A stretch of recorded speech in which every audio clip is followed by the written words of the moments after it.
Again, welcome. I'm Marian Leary. I am the Director of Innovation at the University of Pennsylvania School of Nursing. Thank you for joining us for the pitch event celebrating the 2024 Johnson & Johnson Nurse Innovation Fellowship Program, supported and powered up by Penn Nursing and the Wharton School. The fellowship is a year-long initiative designed for chief nursing officers and senior nurse leaders from across the country. Over the past year, our 20 fellows representing 10 different institutions have immersed themselves in the human-centered design process, utilizing design thinking alongside business and leadership skills tailored to innovation. Through a mix of in-person and virtual sessions, the fellows and their teams have worked diligently to pinpoint a healthcare challenge, gain insight into the problem from their end user's perspective, and develop a solution tailored to their end user's needs. Now they're preparing to implement these innovations within their organizations, and it's all so very exciting. Watching our fellows progress through this journey has been truly inspiring. As nurses and leaders in healthcare, it's easy to assume that we know what the problem is and the associated solution.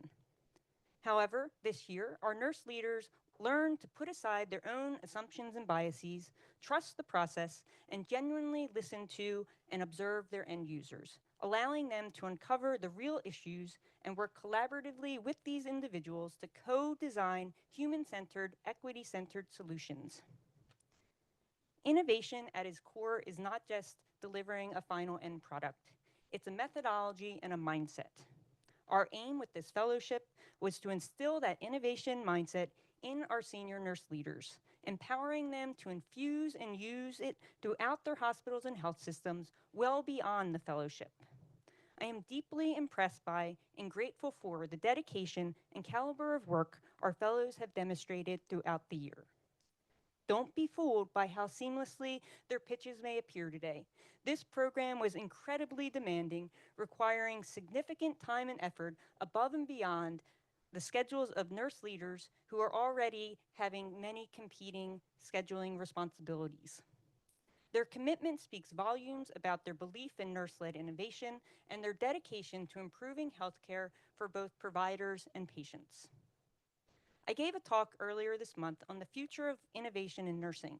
In that talk, I noted that the future of innovation in nursing are the innovative nurse leaders who are brave enough to build a culture of innovation at their institutions and within the organizations that they lead. Nurse leaders who encourage curiosity and learning within their nurses, who empower and advocate for nurse-led innovation, and who create a safe space for this type of experimentation and collaboration. This sums up our cohort of Nurse Innovation Fellows. I want to extend my heartfelt thank you to each of them and their teams for being a part of our 2024 cohort and for leading in the innovation space.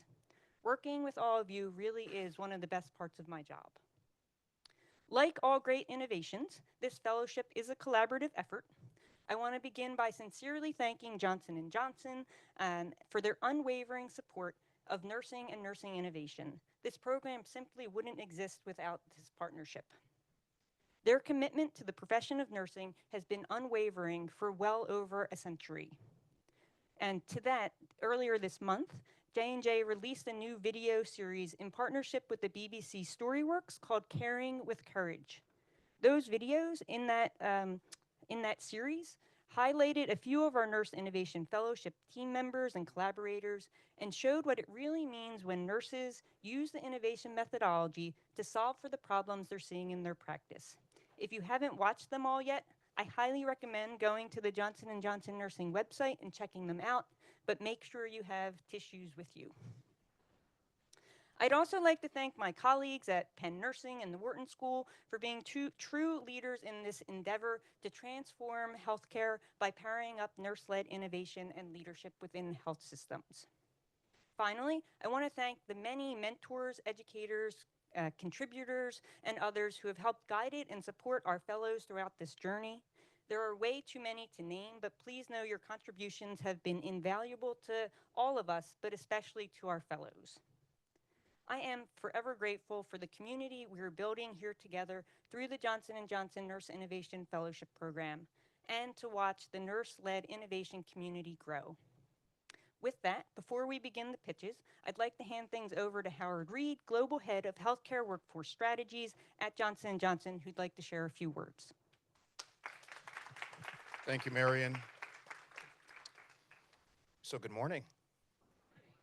Welcome to Johnson Hall and the worldwide headquarters for J&J. Little known fact, we're sitting in the building where J&J was actually founded. It's the first building for Johnson & Johnson. And if you think about our commitment to nursing, it goes almost all the way back to 1886 when we founded the company. Nursing and supporting the profession is literally in the DNA of J&J. In fact, I'll share a bit of a funny story. When I first took this role a couple years ago, my supervisor, Vanessa Broadhurst, who leads corporate affairs for J&J, gave me one instruction. Said, you guys can do whatever you want. Do all the great work in the community, do all the great social impact work.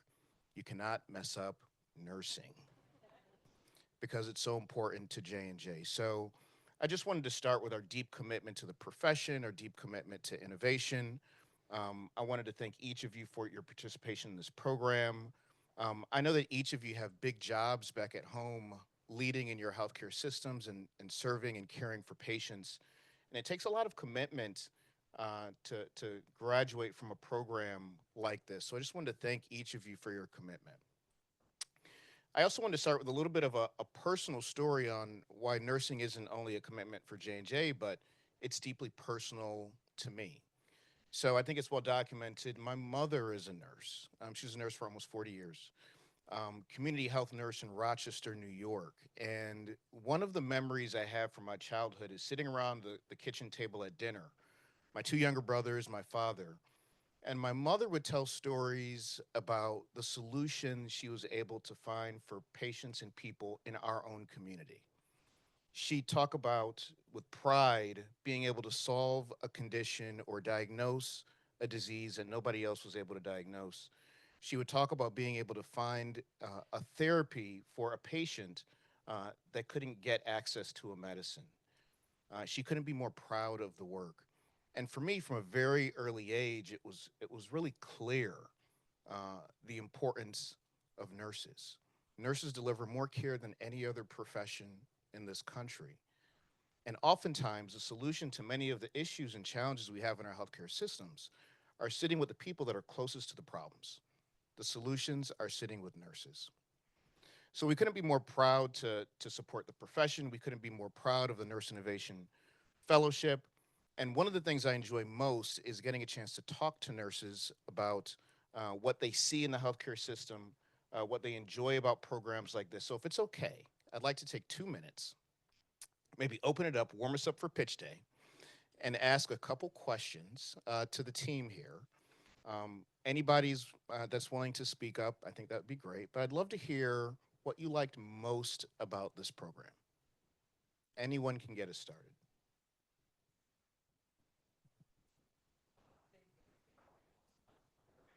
The network and the camaraderie that we built over the year of doing this.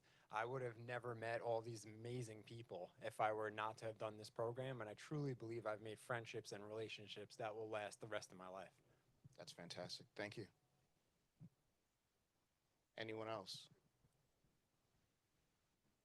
I think the ability to leverage what we have learned to impact our nurses, our health systems, our communities, um, and carry the work forward, be having it integrated in other work that we'll continue to do as we hone our expertise around this model and around this type of work is multifactorial, right? Yeah. Um, I think that's what I'm most proud of. Yeah, thank you. Serving as a multiplier effect is essential.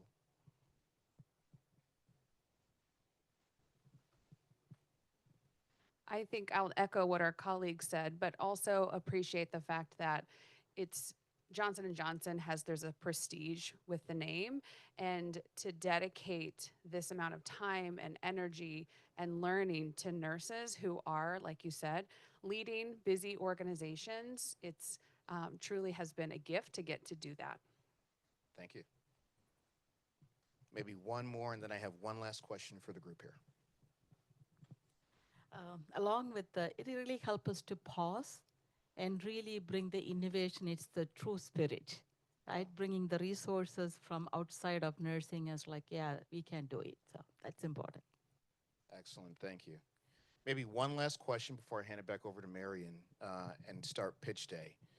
What can we do better? What would you like to see as we continue this program into the future?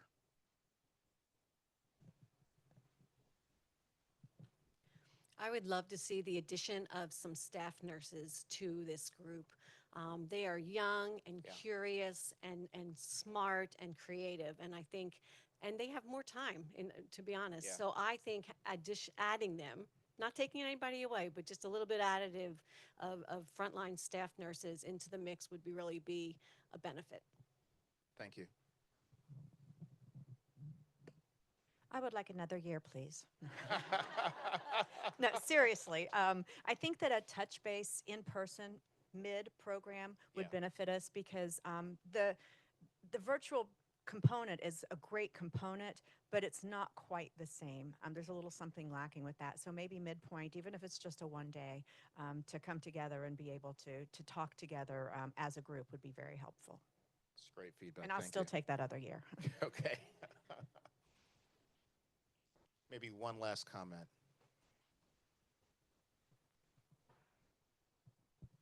I think that Michelle needs a bigger budget. I think that she's done a great job with whatever it is she's been allocated, and I would love to see what she could do with more. And I don't know if you make those decisions, but I do. I had to give that shout out for her. And you're not the first person to tell me that. So. All right, that's fantastic. Thank you so much for the comments and for the feedback. Before I hand it back over to Marion, I also want to thank everybody involved. And I think Marion did a great job thanking the team, but I want to give a shout out to Michelle. She has carried the flag for nursing.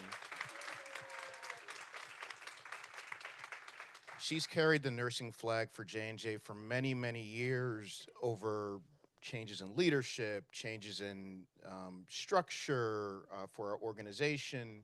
Despite all the twists and turns, Michelle is a steady champion for the profession and could not be more proud and happy to work with her. Just know that she brings the voice of nursing inside of J&J with strength and clarity and is doing a fantastic job leading the charge. So great job, Michelle.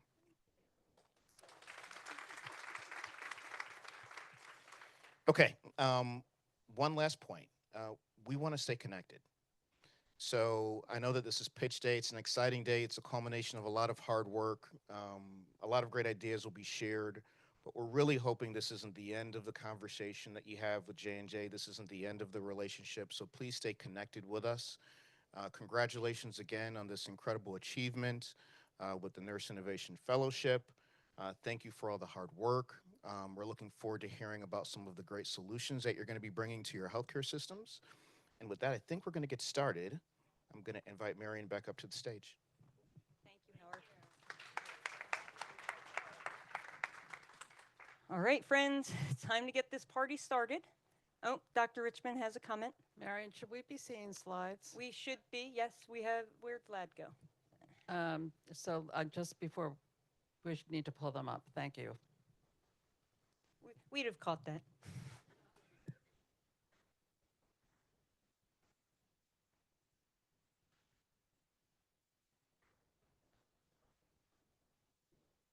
We can't hear you. While you're getting this ready, in our Q&A, we have a comment. What I like most about this program is the way it recognizes the critical role nurses play as key holders in healthcare. We're the ones closest to the patients, understand day-to-day challenges, opportunities for improvement, and emphasize collaboration across disciplines, which is so important. Nurses bring a unique perspective and can contribute innovative, multidimensional solutions to enhance patient care and system efficiency. So lovely comment. And while they're getting ready, people in the Zoom world, we're going to be using the Q&A feature after the pitches if you want to pitch, if you want to ask a question, and I'll be monitoring them. All right, we are going to get started very shortly.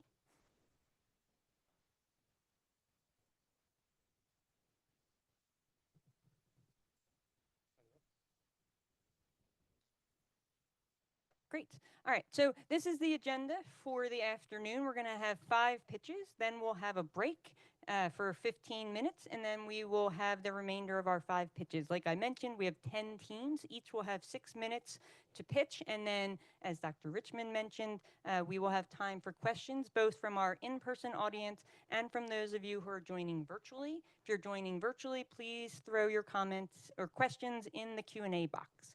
With that, I'm going to invite up our first team from St. Joe's Hospital. It's not advancing, Vlad.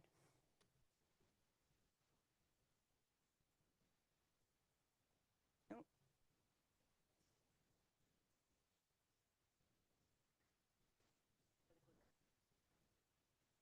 Okay, there's a little bit of a delay, so just pace yourselves.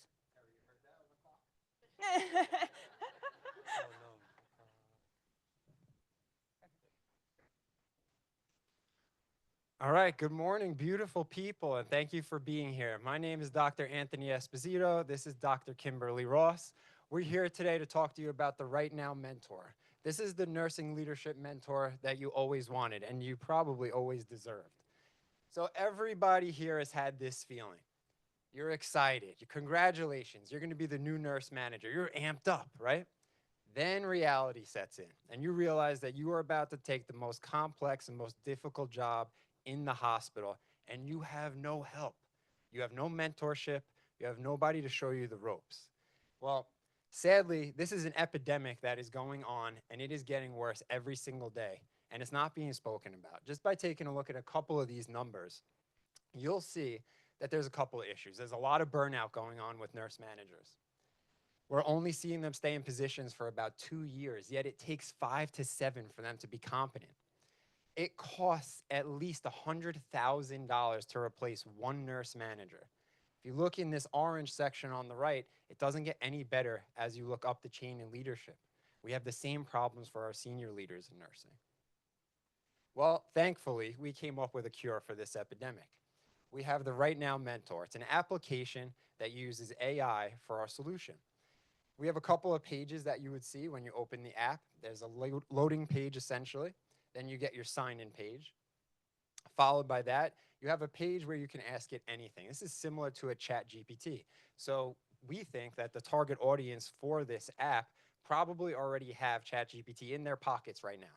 So this will be very seamless for them to utilize. The next is the response page, and this is the part that's very special. And Dr. Ross is going to talk about this in just a second. There's an opportunity to give feedback. So if you got a response that you didn't like, you would poorly rate it. And then the AI would know not to give that response again. If the response was good and you rate it well, then the AI would know to give that response again. If it's something that you think you would have to come back to and further, maybe a year from now, you're looking at FTEs maybe every budgeting season, add it to your favorites. Lastly, there's a very simple settings page, but at the bottom, I just want to highlight the supervisor reports. So this allows you to see everything that's going on in the app for the people that report to you. So just a quick example. Perhaps last month, I had 25 people go in and ask 25 questions about FTEs. Okay, now I can go to my finance department, tell them I need a class for my team about FTEs, let them do the class. Next month, I'll run the same report and see if there's less questions, right? Then we did something, we had an intervention, we were able to help. But this can be ran for anything that gets asked in the app. Dr. Ross. Thank you. So let's take a deeper look at that response page. So your responses are pulling from both internal and external data sources. So your external sources are going to answer your question. They're going to give you a list of resources there. But then the fun begins. Your internal pull is coming from your own policies, information from your own internal CBAs, and an in-house expert. So if all of this great information that we've given you is not enough, you don't have to worry. There's still an actual live person that can help you, guide you, and direct you. And you're going to get their contact information. You can call them, you can email them, you can schedule an appointment, and they will help you solution. So originally this was designed for the frontline nurse leader. So you've got Sam there in the middle who's wondering how she's going to calculate her new budget and her FTEs. But it really is a solution for everyone, right up to the CNO who maybe is trying to draft a strike preparedness plan. When you look at our competitors, right now Mentor is really the only solution that is very much focused on leadership acumen. We're easy to use and low cost, just like a lot of our competitors, but what sets us apart is that customization to your own organization and that link to content experts, marrying the virtual with the in-person. We need about $130,000 to get from where we are right now in design to production. And if you remember, as Anthony mentioned earlier, the cost of that one nurse manager turning over is nearly $100,000, and that's a conservative estimate. So this solution really is a return on your investment.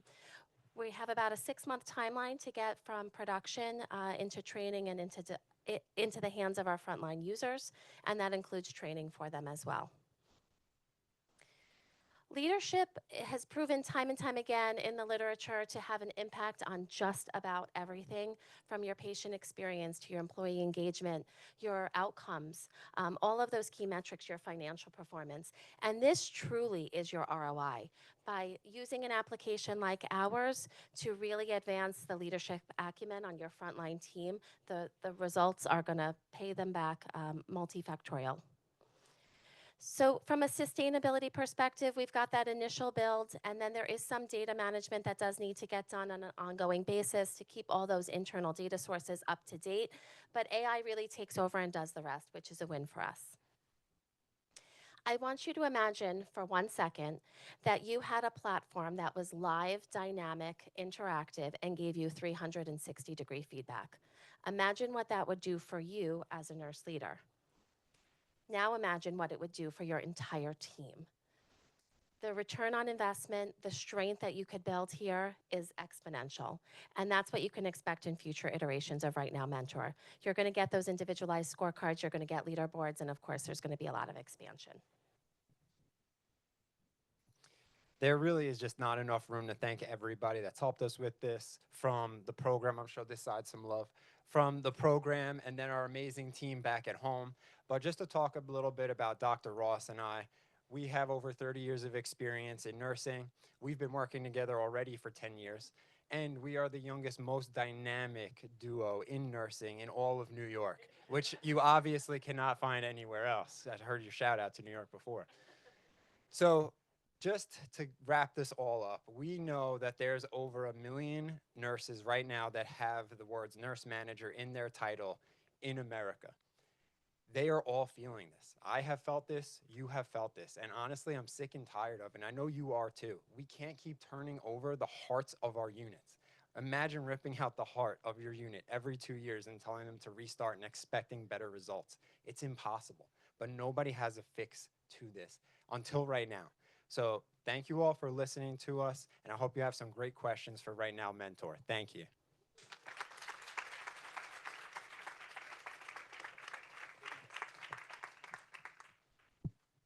So I have a question. I'm the voice of the Zoom world. With a thumb that goes up and lots of claps, by the way. Will this app be a required adaptation at all facilities or open to any and all nurses? So I guess it's like, are you going to move beyond your facility is how I'm interpreting that question. Yes, absolutely. So we see it that it's iterative. We would start off within our own facility for sake of research and ease, but we see it kind of multi-pronged when you look at it from a business perspective. It can be used in a singular hospital, it can be used in a system, and it can be applied anywhere because of the customizability that we have. But not only that, if somebody, let's say, wanted to use this from a consulting perspective, perhaps. There's a lot of consultants out there that work within the healthcare arena. This could be an app that they use to augment what they're already doing. So there's really a lot of different ways to use this from a business perspective. So from a business perspective, will there be a per licensure fee based on number of users? What's the business model going to look like? Yeah, so the business model from a sales component would be packages. So it would be based on how many users as well as how much we have to bring in from like a work component on the back end. So for example, if it's a smaller institution, they don't have as many people, perhaps they don't have a lot of directory for us to load in, it would be a smaller package. as compared to a much larger institution with many hospitals, more employees, more directory, more work for us to put in on the back end. So we would have package tiers to sell. Thank you. Any questions in the room?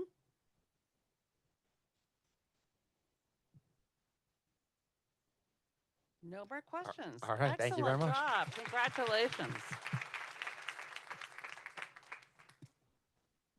All right, nicely done. Thank you for kicking us off. Next up, we have Christiana Care Health System. Thank you so much. I'm Dr. Michelle Collins. I'm joined by my Chief Nurse Executive, Dr. Danielle Weber, and we're here to present Christiana Care's Well-Being Meter. Jenny is a 40-year-old single mother of 2 children. She works for the last 8 years as a clinical nurse in labor and delivery. Her angst starts as she gets in the car to drive her children to school. That angst continues to grow, knowing what she's about to face in a very busy labor and delivery unit, where she doesn't have access to well-being resources that she can use on the job. She's in her car. The sense of dread that washes over her is immense. She has to will herself to get out of the car, knowing she's likely going to face a shift that is just exceptionally stressful with no resources for her. She does it, but it makes her feel really anxious.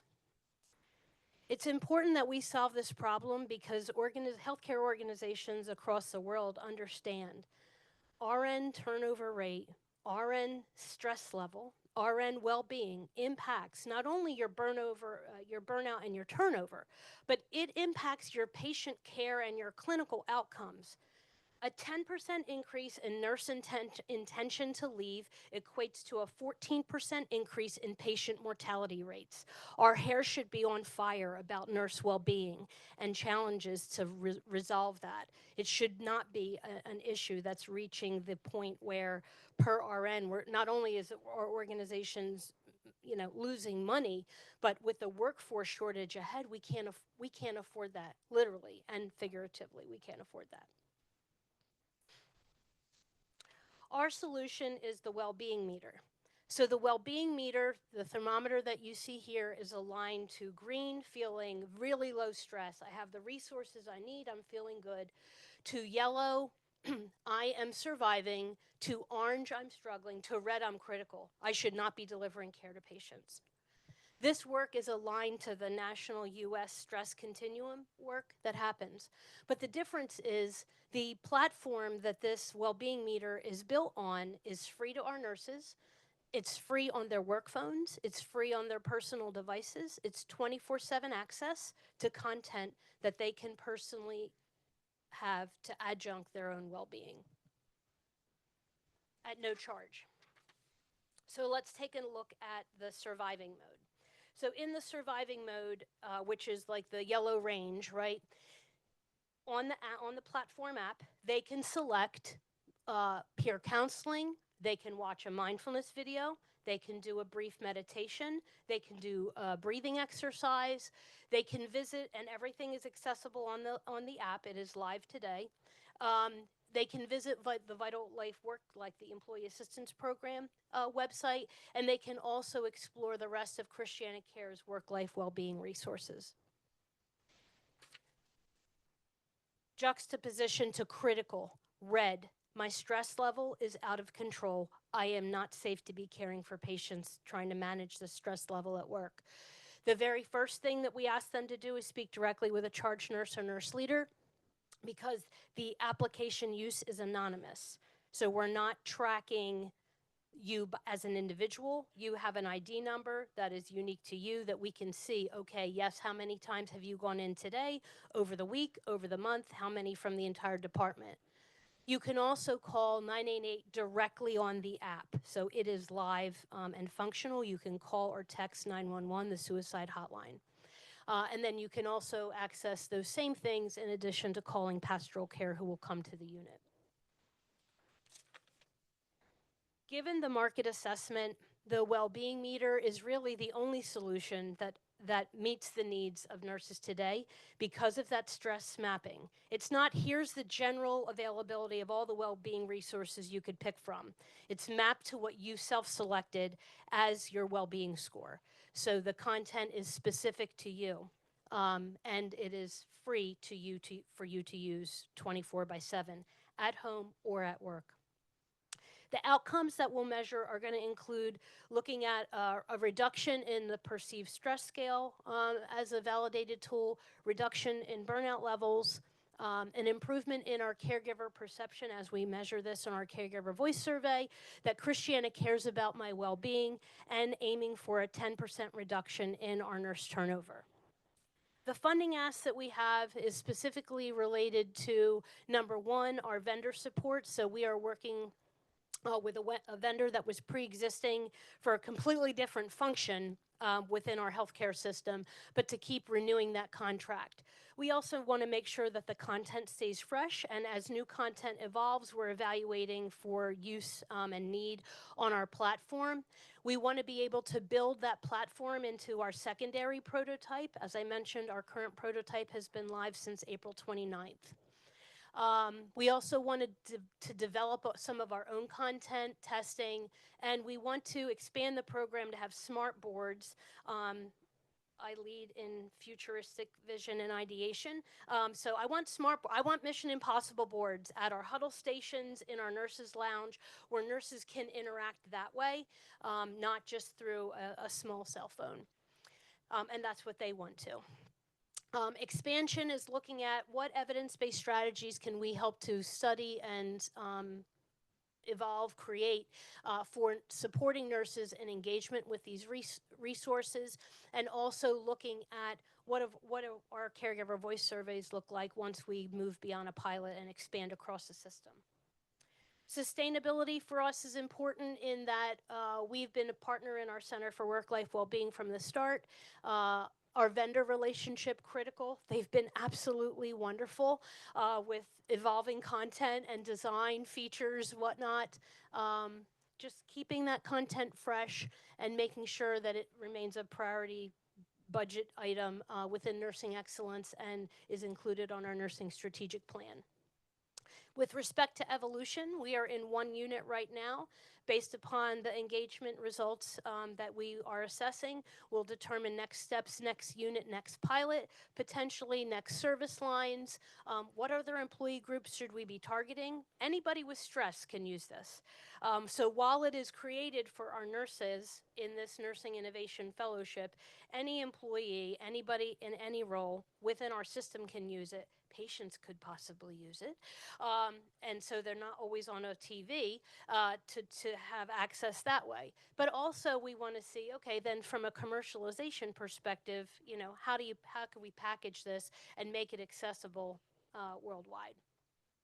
Lastly, we want to recognize the expertise on our team in development and education, well-being, scholars, PhD prepared nurses, clinical nurses from labor and delivery, our off-shift support council chair, because of having the lens of inclusion for nights as well. They've all been phenomenal partners, and we appreciate the expertise, the feedback, the coordination for our every other week meetings. So it's just been an incredible opportunity. Jenny now has 24/7 free access to nurse wellbeing resources, both on her personal and her work phone. She regularly accesses these resources on her meal break and in her car before she starts on her journey home to her children. Sometimes she uses the app on the weekend because she can.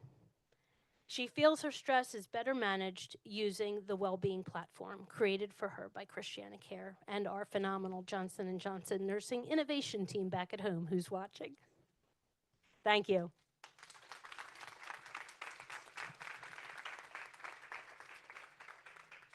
Super. Some excellent questions coming in. I'll start with the shortest. Who owns the intellectual property? You're working with a vendor. You have Christiana Care. Who owns the intellectual property? Christiana Care would own the intellectual property for the creation of this platform. Okay. And here's a very interesting question. Will the information placed in this app be confidential for the nurse?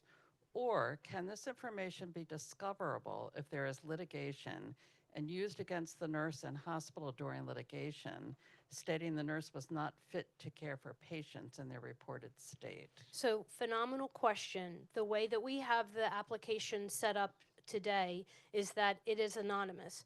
We cannot see who's going in the app. They create their own unique identification.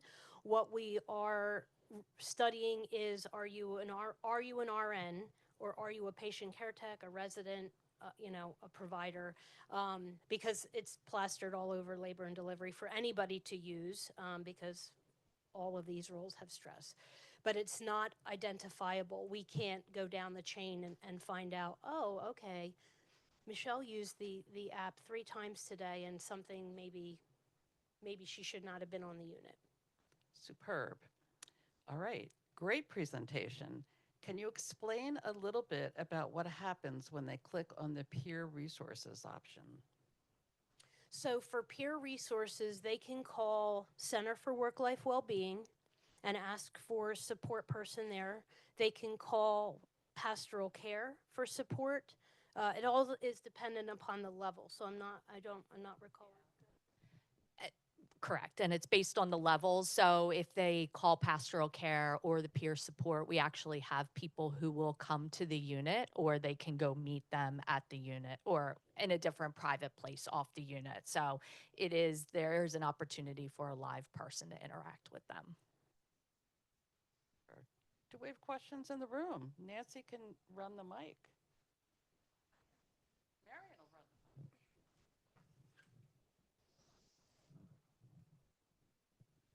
Excellent presentation. I'm just curious what your early feedback is from the unit that's actually been piloting since the end of April, and what's the uptake been? So since April 29th, we've had 36 of 100 registered nurses complete our pre-intervention work, and it's a QR code. So we have plastered literally the QR code over the entire unit. It's in their lounge. I don't have my Christiana Care badge on, but it's on their badges so that it's a readily available resource. They don't have to go someplace separate to go scan it. So it's all over the place. And we had on our innovation team, we had labor and delivery clinical nurses, labor and delivery assistant managers, that we were getting, the real deal and the real challenges. And we still we're rounding every week, multiple days a week, to make sure we're catching off shift weekends, to make sure that they're aware that this was developed, for them to help them. And we have had nurses who are going in, yeah. I think the feedback has been positive. You always have that group of naysayers. Well, this is one more thing that I have to go after or do. But for the most part, they see that we're trying to help them. We're trying to be innovative and give them something at their fingertips to facilitate their well-being. I'll also say this is something that was in the scope, right? I couldn't say, hey, Danielle, we need 50 more FTEs to do this work. All right, I have multiple questions coming in. So I don't know if I got to all of them, but I'm going to ask my favorite. How's that? Can the organization collect feedback about system stressors that are contributing to burnout? Great question. Yes, so it can. I think, through the caregiver voice survey, we'll see those results. But the feedback, they should be going to their leader, and we encourage them ultimately, if there's system stressors, to address that. We have to use the chain of command. I mean, the app isn't going to solve all that. And, maybe that's a future iteration as I'm being thoughtful. Maybe there's something that they can use on the app that's in their physical location that maybe they just haven't had time to talk to their leader about. But yes, it can talk about organizational stressors. Okay, and this may be related. What strategy is there to understand the effectiveness of change and staff feedback? Is there real-time feedback? So Our nurse integrative care leader has access to lifetime content from our study, from our IRB study. So yeah, we are able to evaluate that as they go in. And in our prototype testing, we did collect that feedback. So we did a volume of, before we launched the app April 29th, we had people go into the prototype, use it, what should be different, what should feel different, what took too long, did you have enough variety of the animal videos and the qigong exercises and the meditation and breathing, and what else would you like? So that was all part of our prototype testing before we went live. Super. And here's just a very practical question. Who updates the app? Who's the manager? Who owns the app? Like who manages it? So our nursing integrative care manager manages the app. She is our nurse well-being expert, and so she has partnered directly with our vendor. So she is listening for feedback and then making edits to any content. Super. I think that's it for me. Any final questions? Oh my gosh. We could probably take one. This will be the last one. This is a comment probably, but I'm in the process of doing a podcast for well-being. And again, I'm embarrassed to say I probably didn't ideate the way I should have, right? And now that I'm looking and hearing what you have to say, I'd like to learn more from you, because I think a lot of the stressors cross when we all talk very similar. And although I did talk to a younger nurse, I think what you're sharing with me and learning again and is about that, and I'm hoping you can share with me in the future. Absolutely. Would be our pleasure. Thank you.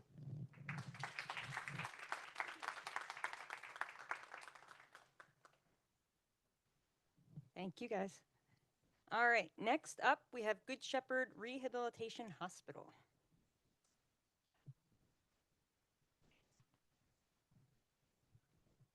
Good morning, everyone. My name is Jean Zarenko. I'm the Chief Nursing Officer at Good Shepherd Rehabilitation Network in Allentown, Pennsylvania. I'm here with my colleague Jolene Klotz, who is the Director of Nursing of our 76-bed rehabilitation hospital. We're here to share how we have elevated nursing care for seamless discharges at our organization. We have a nurse, Jenny, too. So Jenny's been a nurse on our stroke unit actually for 2 years, and she comes into work every day completely overwhelmed. She has 6 patients. 5 of them are in the middle of their rehabilitation recovery. 1 patient's going home today, but she can't even manage her other patients because she's embedded in multiple conversations about preparing that 1 patient to integrate back into the community after a complex event. She's been overheard saying, "I can't take it anymore. I think I'm going to quit this week." Good Shepherd has a strategic plan that has 4 elements. We're here to focus really on becoming the place where nurses want to work and stay with us, because rehabilitation nursing is a specialty that really requires expertise. So our team wanted to find out why our nurse, Jenny, was so frustrated and couldn't complete her discharge. So we went out and we interviewed our direct care nurses. What we found out is that our nurses were often completing their discharge on the day of discharge and finding things were either incomplete or missing. Some of those things included medication reconciliation, prescriptions were incorrect or not sent to the correct pharmacy. We were finding DME was not always delivered either to the patient's home or to the hospital where it needed to be. Medication wasn't always reconciled within the EHR. Our education and wound care information was not always there. And we know with the complex care of our patients that they need to have a seamless and accurate discharge. So our solution was to have a discharge nurse. Our discharge nurse would help our nurses on the unit by working on the discharge throughout that patient's entire rehabilitative stay. They would work with the interdisciplinary team. They would go to our team conferences. They would work with the providers and the other members of the rehab team to create a discharge that was complete and not missing anything on that day of discharge. You can see here in some real-time data that according to the blue graph, it was taking our nurses up to 7 hours or more to complete a discharge by making sure that everything was accurate and there. And then over time, as we began our pilot with our discharge nurse, the blue graph decreases in time, and our nurses were not spending as much time, and we were able to decrease that to less than 1 hour of time. And inversely, we were asking our nurses for satisfaction. We wanted to know that our nurses were satisfied by having a discharge nurse as a solution. So pre-implementation on the red bar graph, you can see that our nurses scored us a 2 out of 5 on a Likert scale for satisfaction. And after we began our implementation of our prototype, the increase in satisfaction, you can see there, became a 5 out of 5 after several months of having our discharge nurse. So in our competitive space, we really compared ourselves against our existing workflow. We relied heavily on our EHR to bring that discharge together, and we realized that that was what was against us. So by having a discharge nurse with that rehabilitative knowledge, it also allowed for that in-person availability, it allowed for uninterrupted time, and it was a real-time solution for us. From a budgetary perspective, we've had the support of our CEO, and we are prepared to actually implement this at the beginning of our fiscal year, which is July of this year. We're so excited to have the support so that we'll have a 0.9 FTE starting in July. We'll double that at the second half of the year, starting in January, and it's been budget neutral thanks to Jolene's reassessment of our nursing hours per patient day and shifting that workload. From a scalability perspective, so our prototype phase started on 1 unit, only 20 hours a week. We have 3 units, totaling 76 beds. Starting in July, we'll complete 1.5 unit coverage, and then by the end of the fiscal year, we hope to roll it out to the entire hospital. And obviously, we have opportunities for a virtual methodology once we hardwire our humanistic approach. From a sustainability standpoint, I mentioned cost neutral. And then 2 things happened. Our nurse satisfaction soared, as we mentioned earlier. And one of the unintended outcomes that we found was that on our Press Ganey scores, HCAHPS, our patients had a 20% increase in preparedness for discharge satisfaction. Finally, our team, in addition to Jolene and I, the rehabilitation team is multidisciplinary. We had respiratory therapy, care management, PT, OT, and of course nursing. And on the far right, you see Kelly, who was our human prototype. And finally, Jenny, a happy rehabilitation nurse willing to stay in the specialty for our team and also, most importantly, for our patients who have those complex needs to be integrated back into the community. Thank you for your time.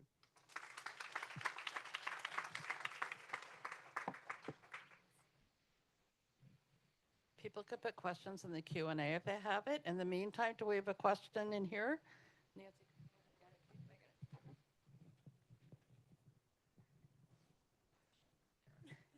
Thank you. Great presentation.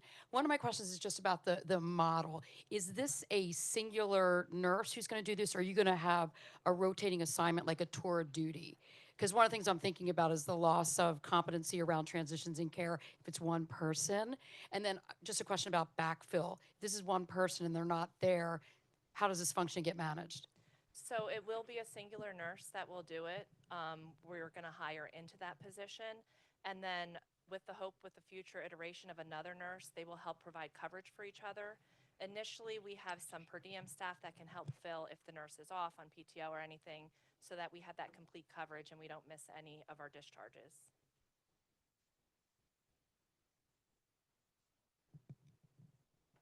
I've got a question. What a great project, by the way. Will you have the ability to follow your patients into the community to see what the readmission rates will be? That's a great question. Because we're in the post-acute space, readmissions would not come back to us, but rather to the acute care hospital. We are looking at how we can cull that data to make sure that this is effective. We also do have a provider that's a transitions of care that does a 30-day follow-up. So we will be working collaboratively with her, because instead of dealing with some of the issues once the patient has gone home, that we're dealing with it real time, and hopefully she'll have a better response rate of how things are going in the community. But great question. Thank you. This is my question, so I'm speaking for myself now. I'm listening to this and thinking about the discharge of complex. You're dealing with adults, right? Complex adults into the community. And I'm thinking, Jill, of Blythedale and the complex kid who's now in the community, which sort of took a different approach. It would be interesting to think about, is it really different, or is it you had part one and then you added part two? Can I pass this to Jill? Because I think there's a lot of overlap here. And for those on the Zoom, Jill was in our 2023 Nursing Innovation Fellowship Program. Thank you. So really great presentation. Our focus, because we were pediatrics, really our targeted population was the parents, because we were transitioning medically complex children home to the community without adequate nursing services, therapy services, that in the community, pharmacy services, to really successfully manage that child in the community. So a lot of our focus was on how do we support that family, keeping them connected with our care team who knew that child for so long. So our application and our medical library really focused on putting tools and resources into the community providers' hands for that transition of care, to allow the sustainability and success of maintaining that child in the home, primarily through their community care team. But our other focus is really intensive training on the parents throughout their stay with us to care for their children. So really a very similar, really focusing on how the work that you are doing internally is setting them up for success, that transition home. I think that's great, and we would love to connect and maybe share some ideas. We have often talked about the fact that when we send our patients home, it's that moment in time, we're not finished with those patients. We want to continue to help them out in the community.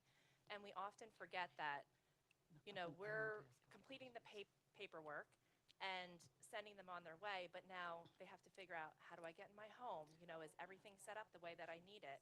How am I going to go get my prescriptions? So I think that's a great project that you had as well. So I'm taking the MC prerogative. You guys can eat lunch together, because I have some questions in the chat. Are there any recommended standard tools or frameworks you suggest for ensuring safe and effective patient discharge, particularly ones that support interprofessional collaboration and continuity of care? I cannot think of anything off the top of my head. I have not researched that, but it's a really great question, something for us to look into. I mean, it seems almost like you're using your discharge nurse to do that framework in a sense. Yeah. Okay. Oh, it's hard to hear. So just remember, you got to talk into the mic. Is there an opportunity to invest in virtual platforms so the discharge nurse can cover more geography efficiently? So in our future iteration discussions, we actually already have a virtual model for med sitter. So we do observations both on our adult units, and we do have one pediatric unit that's actually in a different building. So we did discuss that, and that definitely is an opportunity. One of the things we want to make sure we can do is with our patients with their disabilities and even some of the brain injured population and speech, is that virtual model going to be effective for the rehabilitation patients. So definitely an option for us. We do have the technology in place, which is great. We just need to start at the bedside and then figure out how we're going to make it work from a virtual perspective. Superb. I just have a comment. I love this work because if you think about the downstream effect, so for us in an acute setting, we're always waiting for post-acute beds. So if you work on that, then that helps us get our discharges out faster, and because people need to come in, they're really sick, but we don't have beds, so thank you. I think it's great work. Thank you. Thank you.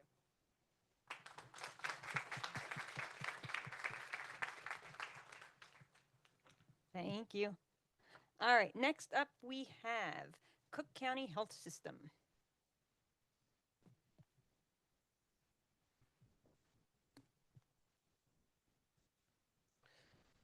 Good morning. I'm Dr. Beth Vaklovic, and this is Dr. Bina Peters. She's the Chief Nurse Executive for Cook County Health, and I'm the Associate Chief Nurse Executive for Cook County Health. I'd like to start by telling you a story. Patty is a med-surg nurse who's been assigned 4 patients with first admit. While she's walking down the hall with medications for one of her patients, she walks by the vacant room to find that there's actually a patient in there, one who's crying and trying to get out of bed. When Patty goes to the patient, between her sobs, explains that she's in excruciating pain and hasn't had any pain medication for several hours from coming up from the ED. Patty is going out into the hallway looking for a report to find how to care for this patient. Her current patients are frustrated, waiting for her to deliver their medications, while Patty tries to get report. The transporter in the hallway says the ED attempted to give report several times, and after being unable to do so, they went ahead and gave report to the charge nurse. Patty is just as frustrated and distressed as her patients. So prolonged ED boarding is a national problem, often caused by communication delays and leading to patients who leave without being seen when they need care, as well as increased mortality and decreased satisfaction. Patty is a nurse trying to provide comprehensive care and is disrupted with unknown patients who show up without knowing what their needs are. Because patients arrive on the floor without report or awareness, Patty feels overwhelmed and frustrated. Our solution is a patient trail app. Patient trail app starts in the emergency room. When a patient is going to be admitted, the emergency room nurse enters report directly into the EMR and clicks the button Send Report. The nurse on the receiving end, while caring for a patient, will have her phone ping, notifying her that she has an admission. She can finish caring for that patient and then leave that room. Using her phone, she can then look into the patient trail app, identify who the new admission is, if they're on their way to another floor or to a test, if they have any outstanding medications that are due, or if there's any critical lab values. If that nurse needs any further clarification, they can text the ED nurse directly.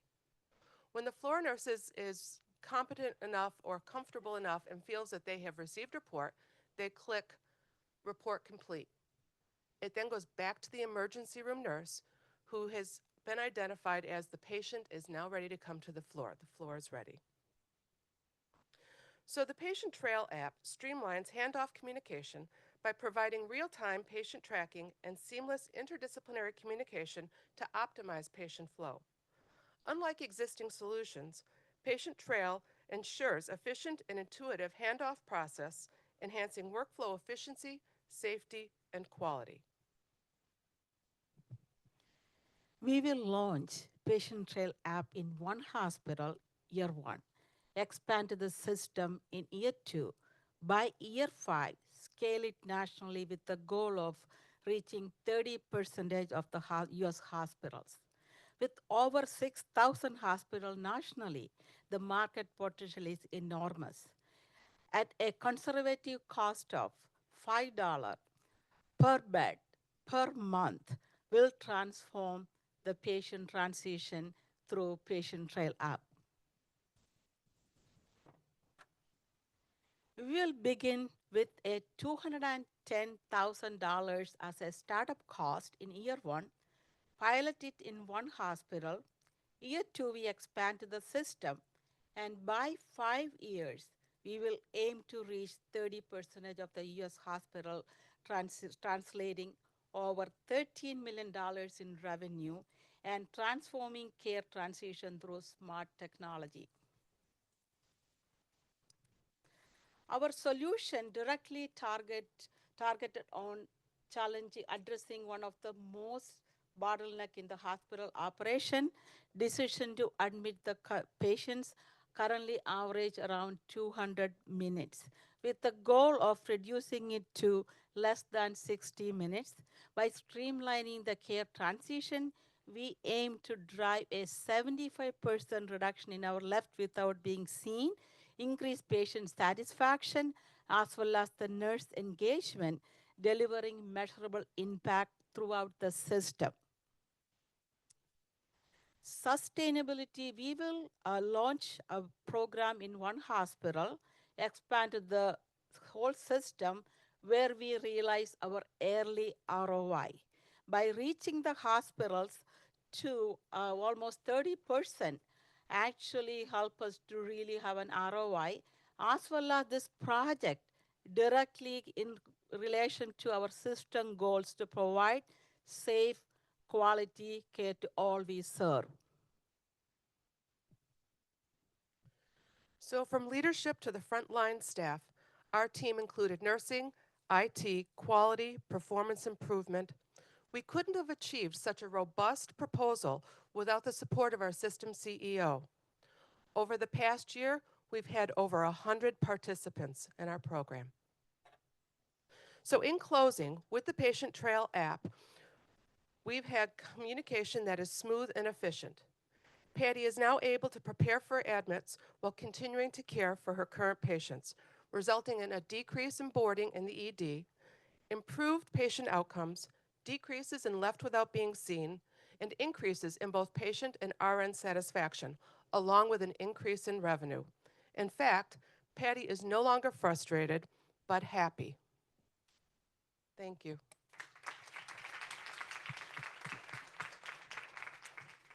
Well, this is resonating, I can tell you, with the Zoom world. So you're not the only ones who experience this.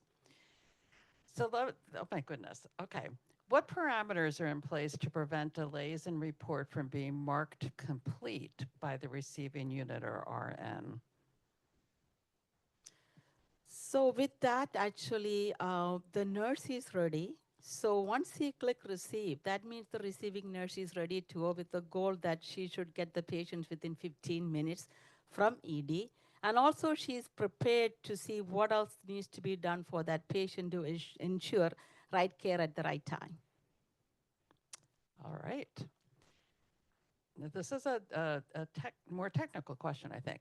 How does this app reduce decision to admit time to below 60 minutes, as it appears this app has more impact on the turnaround time after decision to admit?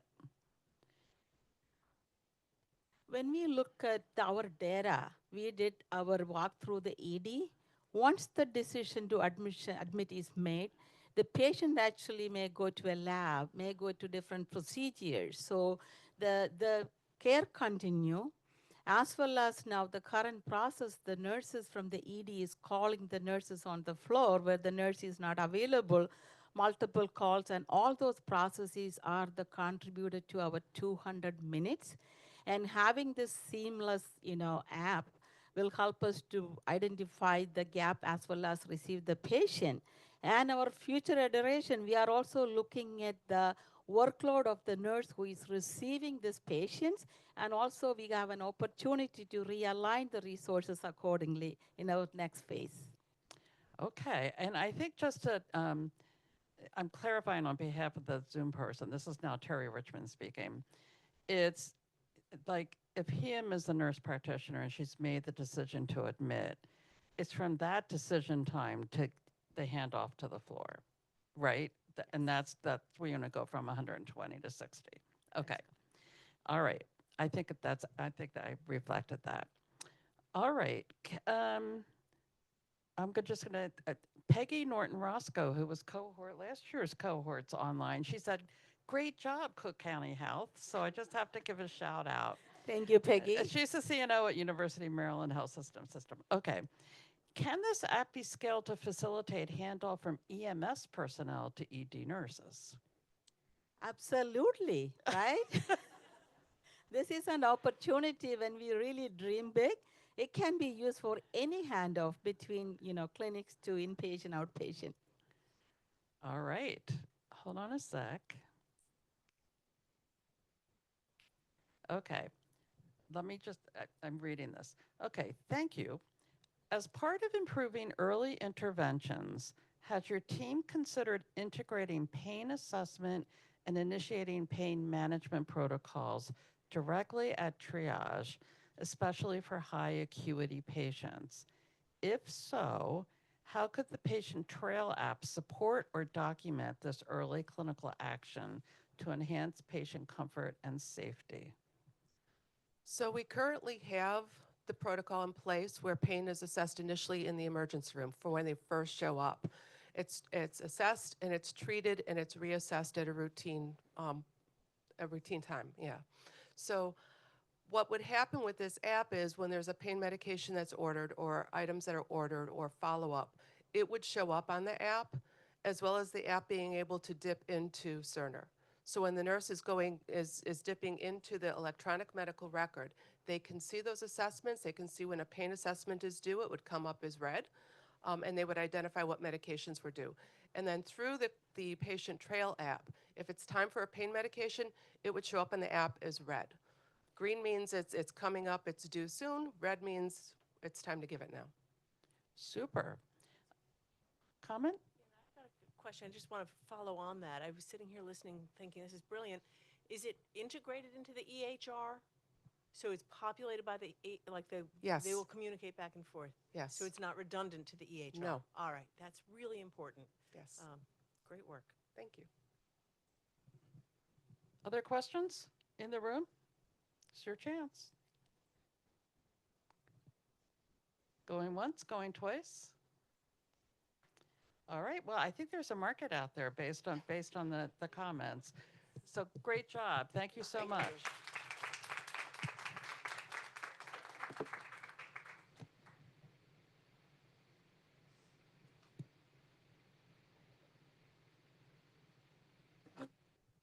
All right.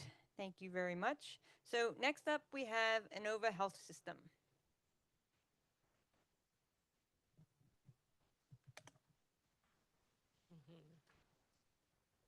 Good morning. I'm Dr. Dina Dent, and I'm with my fellowship partner, Dr. Maggie Cunningham.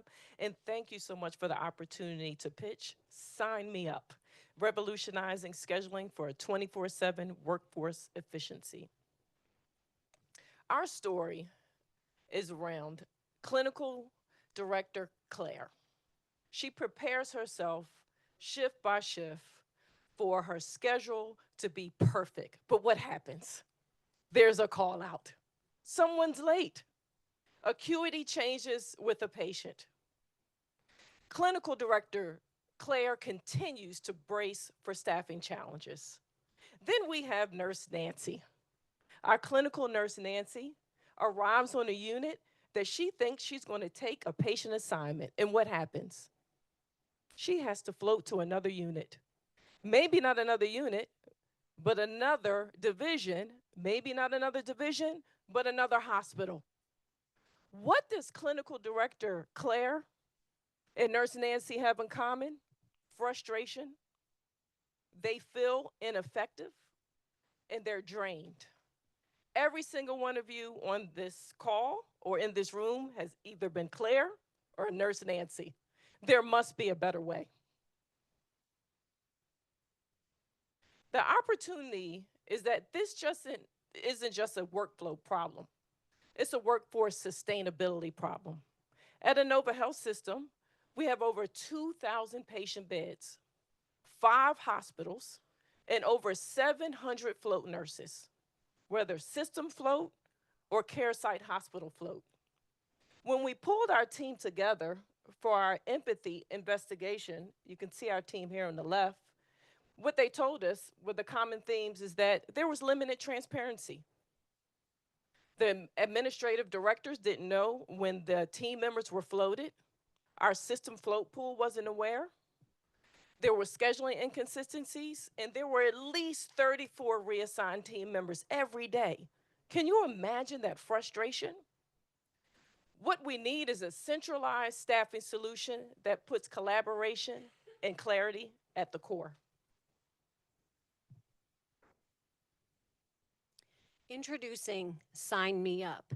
No more last-minute scheduling changes. This interactive, bolt-on collaborative platform was designed by more than 30 expert nurses to assist in streamlining our staffing processes. The platform is available to our team members to work collaboratively wherever they are within the system. And it allows our administrative directors to view and change and work on their staffing while talking to each other about the staffing process.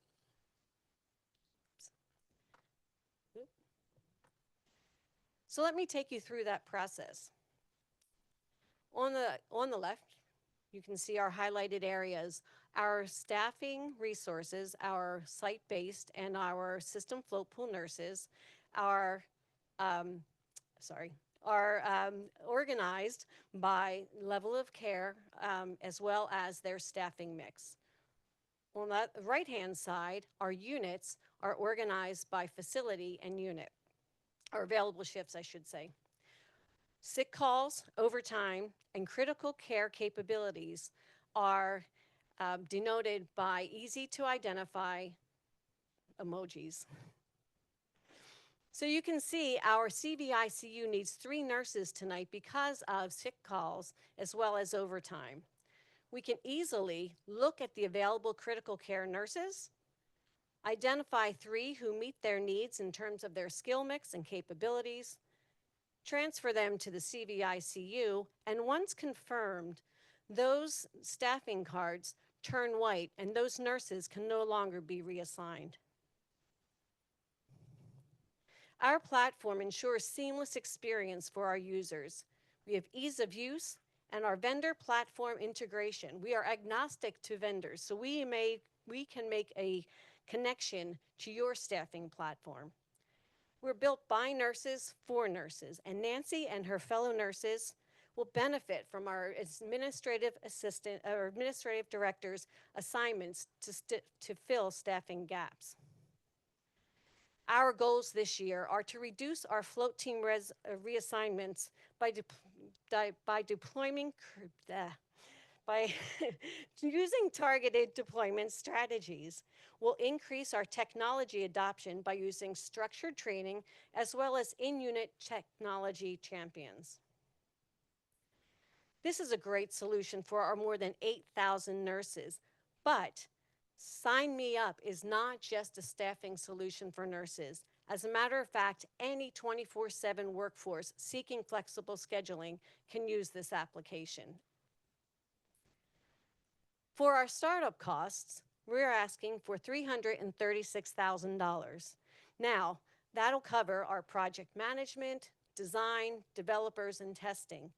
However, what we anticipate is that by the end of year 1, we will recoup around $156,000 by avoiding premium pay, by improving float pool utilization, and by reducing our admin time for our resource management center as well as our directors. And as far as sustainability, Inova is all in. We will get licensing support through our annual budgeting process. We'll utilize our IT and technical resources to ensure that we have ongoing maintenance of our system. We hope to have a playground so that we can continue to iterate and improve on this application. And our nurses will participate in our governance process that will allow them transparency and promote joy and a thriving nurse workforce. We'll start with our 11 med-surg units at Fairfax Hospital for year 1. By the end of year 2, we anticipate having a fully integrated enterprise staffing system. And by the end of year 3, we intend to be the industry standard for real-time staffing solutions. And we couldn't do this, however, without our team. We had a team of more than 30 nurses who came together consistently, heads down, leaning in to help develop this platform because it is so crucial to the work-life balance that they have. Nancy and her fellow team members don't want to be reassigned any longer. Those last-minute surprises are the things that can break you. So, put these back on. Okay, we are, Okay, so this innovation is ideal for organizations looking to optimize their staffing options. Clinical Director Claire and our administrative directors are excited to have a new staffing view, a full system staffing view, and Nancy is optimistic that last-minute, unplanned reassignments are a thing of the past. Sign Me Up. It's a scalable, proven solution to the most persistent pain points in 24/7 workforce staffing. We're ready. Join us.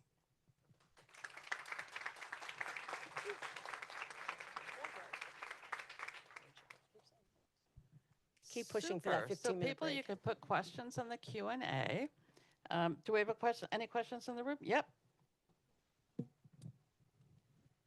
My question is this, and great job, by the way. My question is, it's a live virtual platform. So if there are two administrators working at the same time, is there some sort of a stopgap so that two people aren't taking the same nurse that can move to a different unit? So what we're looking at is, you think about the old days of the bedboard, right? Everybody coming together at once. We have found through our empathy interviews, we found that there were several touch points throughout the day. We have a resource management center, and they were reaching out to our administrative directors several times through the day and asking for feedback back through email, of all things. Okay, so the collaborative platform is actually a live workspace where I'd be talking to you, and we would have that planned time each day to review the staffing together, because we are a 5-hospital health system. And so we need to know those last minute changes, they happen because patient care changes, new patients come in. And so what we want is, instead of having our resource management center to say, here's the staff, and then suddenly our administrative directors realize that there is, a need somewhere else, this isn't now the putting that last minute decision making in our administrative directors' hands so that they can talk to each other. How does the work that's happening at Fairfax Hospital, if we have a criticality there, can we offload some of those patients as well as the staff over to Loudoun Hospital, say? So it's meant to be collaborative we can all be on the same time working together, not we can be all on the same time working apart. Long answer. Sorry. Did the competency of the nurse come into the conversation? Could they be assigned? Yeah. Did the competency of the nurse come into question? Could a nurse who is not competent to go to that unit be assigned? So actually, our staffing system that we currently have now actually tracks all of the capabilities and skills mix of the nurses. And so we assign those nurses to our units based on skills mix, their skills mix, as well as the level of care that's needed by the patient. Super. Well, I have a question, a comment. I loved visually the Post-it notes. Like, how did you arrive at that? Because for somebody like me who's pretty concrete, picking up and moving the Post-it note from one place to the other just seems elegantly simple. So the way our current staffing system, I can say the name Smart Square, the nurses actually show up as kind of widgets in that system. And so we converted the widget into a Post-it note for the prototype. And so, that's kind of what led us to, even on those widgets, it's denoted whether or not the nurse has skills to be a charge nurse, say, or, other skills are indicated on there. And so the idea is, let's pick these up and move them around. And while those widgets are still in a colored phase, we can move them. And that's what's going to happen, right? I mean, we showed 6 units, but if you pull back, you can see the entire system across 5 hospitals. And so until you want to confirm them as final, you can see visually that they are still live and active. Super. Here's an interesting question. Would this app integrate with payroll platforms? Oh, well, I believe it could. Yeah, that would be awesome. I mean, if we can do it with time and attendance, I think we can also do it with payroll. Super. Other questions in the room? All right. Well, thank you so much. Great job. All right, very nicely done. So we actually are running about 10 minutes ahead of time. So even though this says a 15-minute break, we're going to come back at 11:30 Eastern time, so half past the hour wherever you're listening from. And then we will resume with our final 5 fellow pitches. So come on back at 11:30 or 30 half the hour.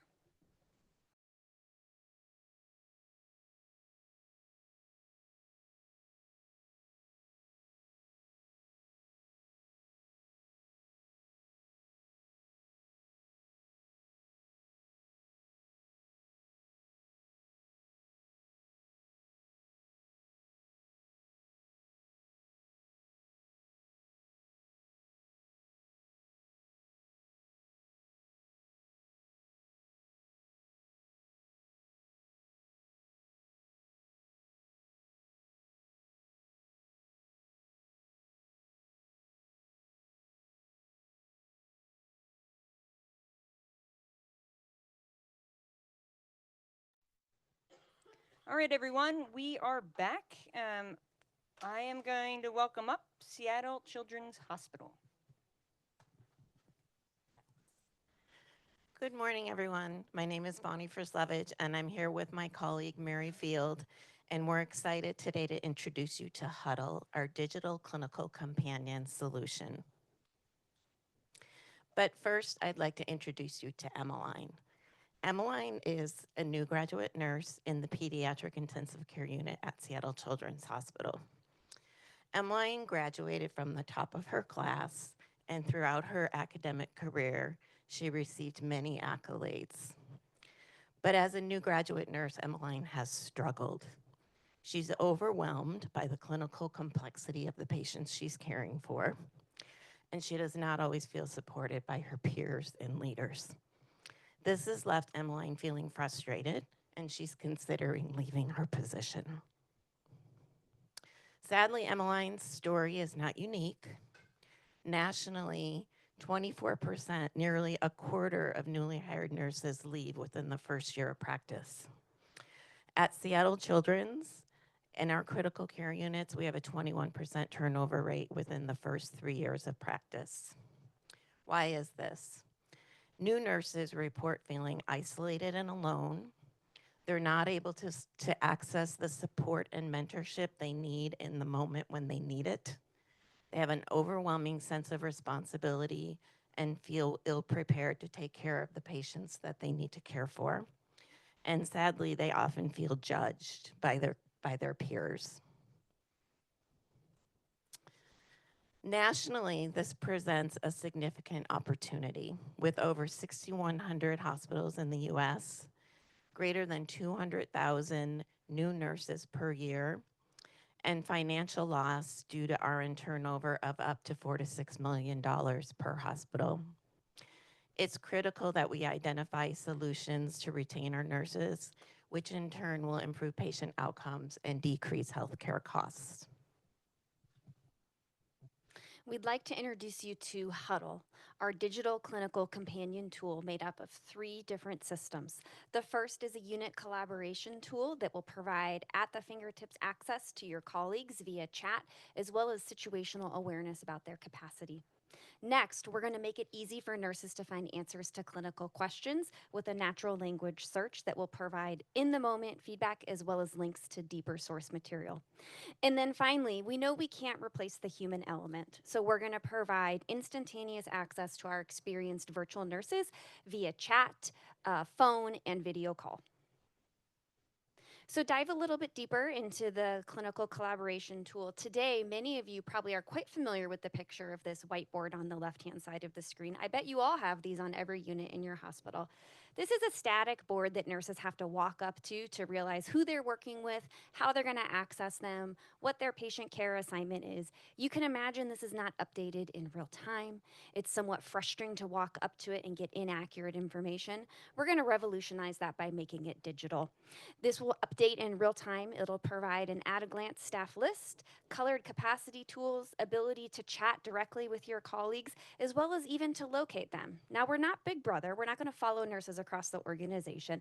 But if a nurse is on break or has yet left the unit to transport a patient, we'll make it clear on the app that they're not available in that moment to help you. Next up is our natural language AI search. Right now, we're placing a huge cognitive burden on clinical nurses when they need to find an answer to a clinical question. At all of our organizations, we have policies, job aids, intranet sites, Google, medication formulary. Nurses have to go to each individual resource to find the answer to their question. That's time burdensome and not an efficient use of their brain power. So we're going to offer a singular interface search that pulls together all of our sources. It'll provide a summarized answer as well as a link to the more in-depth policy if they have questions that the AI didn't answer. Up next is our access to a virtual nurse. So today, when a nurse on the unit needs help, they have to physically pop their head out of a patient room or walk down a hallway to locate their colleagues. We're going to make that available in their pocket by quick connection to an experienced nurse via chat and video. This virtual nurse will be able to provide clinical mentorship, answer more in-depth questions, as well as actually offload some tasks like admission and discharge to free up capacity for the new graduate nurse that's feeling overwhelmed. When we take a peek at our competitive space, what we see is there are no digital solutions out there on the market right now designed to offer comprehensive support to the nurses and the unit. Nearly all of the technology that's out there is focused on the patient. We're going to revolutionize that and focus it on the nurse. We'll look to scale quickly within our organization and then ultimately make this commercially available, hoping to make this available to about 2 million nurses. In order to do that, we will require some upfront investment for tech resources and development. This will cover our AI licensing fees as well as some roles that we'll need to build the app. Ultimately, in the next 5 years, we could envision rolling this out to about 500 hospitals, which would realize an annual revenue of about $53 million. When we look at success, we'll look at process measures along the way, including adoption, user feedback, but ultimately what we're looking for here is increasing nursing retention, both within our organization, but then also nationally. Our organization is very committed to this tool. We'll be leveraging some industry relationships that we already have as an organization to develop it. And ultimately, I would say we're quite eager to see this roll out even outside of nursing. I can envision many other healthcare disciplines that would benefit from a tool like this. We'd like to recognize our team, which was really comprised of experts in nursing, medicine, digital access, and human-centered design. And a huge shout out, we had a group of clinical nurses, many of them in their first few years of practice, that worked with us. We believe Huddle is a solution that's not commercially available across the nation. We need a solution that focuses on supporting and retaining nurses like Emmeline. So we invite you all to become Huddlers. Thank you.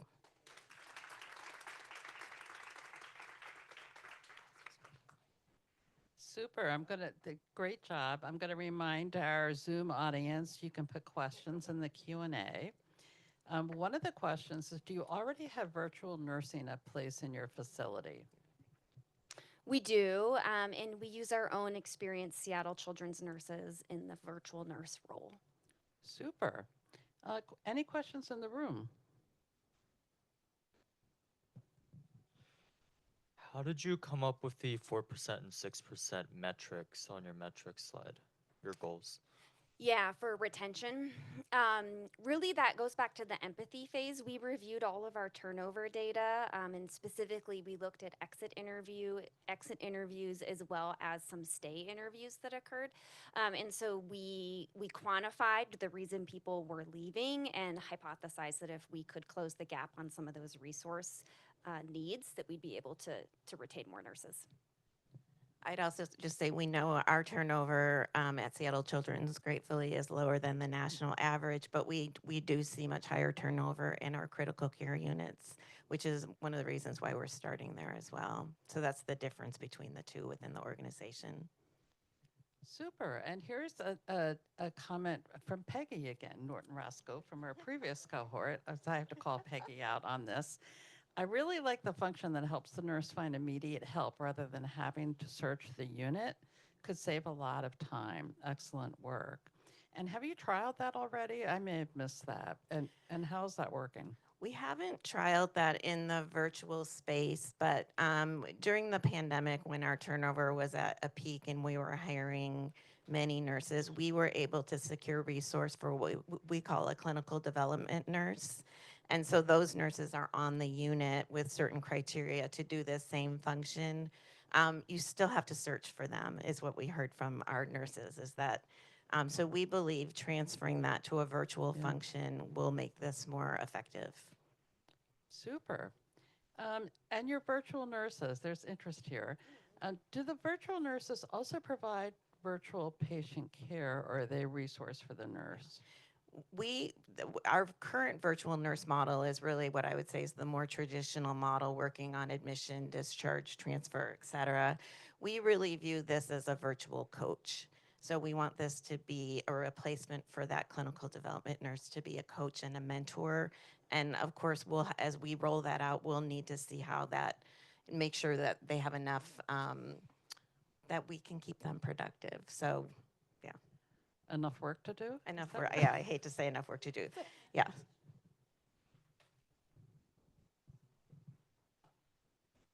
Great work. I love this project. My question is along the thread of the virtual nurse model and deployment. So I guess is the model now 24/7? Because I think the vulnerability is at night shift where it seems we have a trend of putting the least experience on night shift. So having this ability to FaceTime with a virtual nurse on night shift would be really key. So just the plans for 24/7. Yeah, thank you for that. Our clinical development nurse model right now is only for night shift. We believe we can do this virtual model 24/7. We also know we still have some of our newer nurses on days as well. And the way we're planning on doing that is starting with a nurse that could cover our 3 critical care units as opposed to having a human, an in-person resource on each unit. Super. Another question. We're still in the virtual nurse world with your Huddle app. When you trained the virtual nursing model, did you consider different languages or translations accuracy?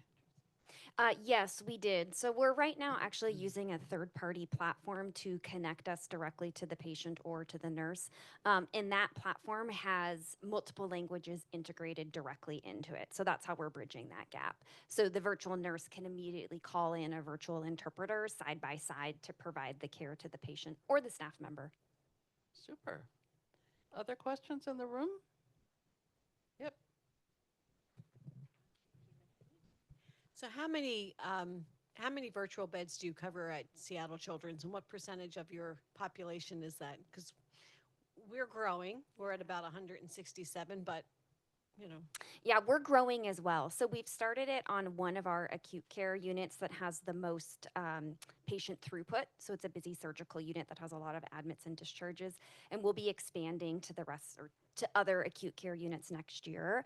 We're doing it quite iteratively, and actually we're using human-centered design in our rollout of virtual nursing, because what we found is that the virtual nursing model is not plug and play. So what works in an adult hospital is not necessarily what works in a pediatric hospital. And what we have held true to is really hearing the voice of the clinical nurse and what they would like from the virtual nurse. So to that point, we're doing it slowly, because I suspect the virtual nursing model that we'll roll out in the ICU will be very different than the care we support in acute care. I agree. Great. Thank you. Great job. Thank you. All right. Does this app automatically connect with scheduling and/or EMR, or does someone need to manually enter the staff in the app for each shift?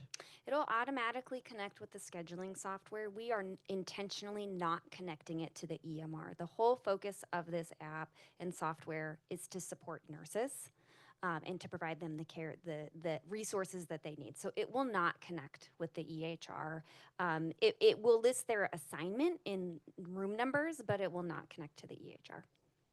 Okay, super. And I think just important to, this is the coaching model is very different from that traditional virtual nurse who is interacting in the EHR doing kind of the clinical functions. Yeah, it's an important distinction, I think. All right, I think we're done.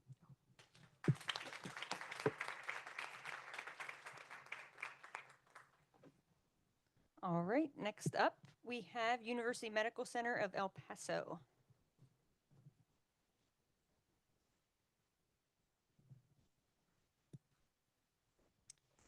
Good morning, everyone. My name is Amy Tahar, and I am the Chief Nursing Officer at University Medical Center in El Paso. And I have Noemi Galindo here with me. She's our Director for Nursing Professional Development. And we're here to talk to you all about a solution that really does bridge the gap for the frontline leader as well as leadership to help improve overall engagement, morale, and retention. Meet Emily. She's a new nurse on the night shift, and as we all know, the first year of nursing is always the hardest. So she's feeling a bit overwhelmed with her patient load. She has a lot of concerns and questions. But as she tries to reach out to her leaders, she can't get a hold of them, right? Emails go unanswered. And by the time she does see one of her leaders during change of shift, she forgot about what she was going to ask them. She just wants to go home. And with time, she begins to feel frustrated. She begins to feel overwhelmed, and she's unsure if, this is the right place for her. So, as we all know, Emily's story is not unique. I think today we've heard a lot of different stories about a lot of different new nurses, but we do know as nurse leaders that retention is something that does plague us all.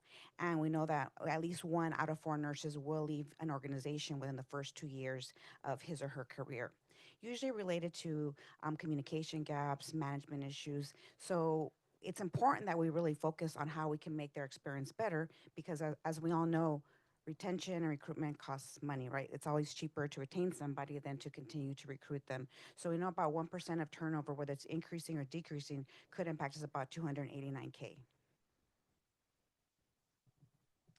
So this is where our solution comes in.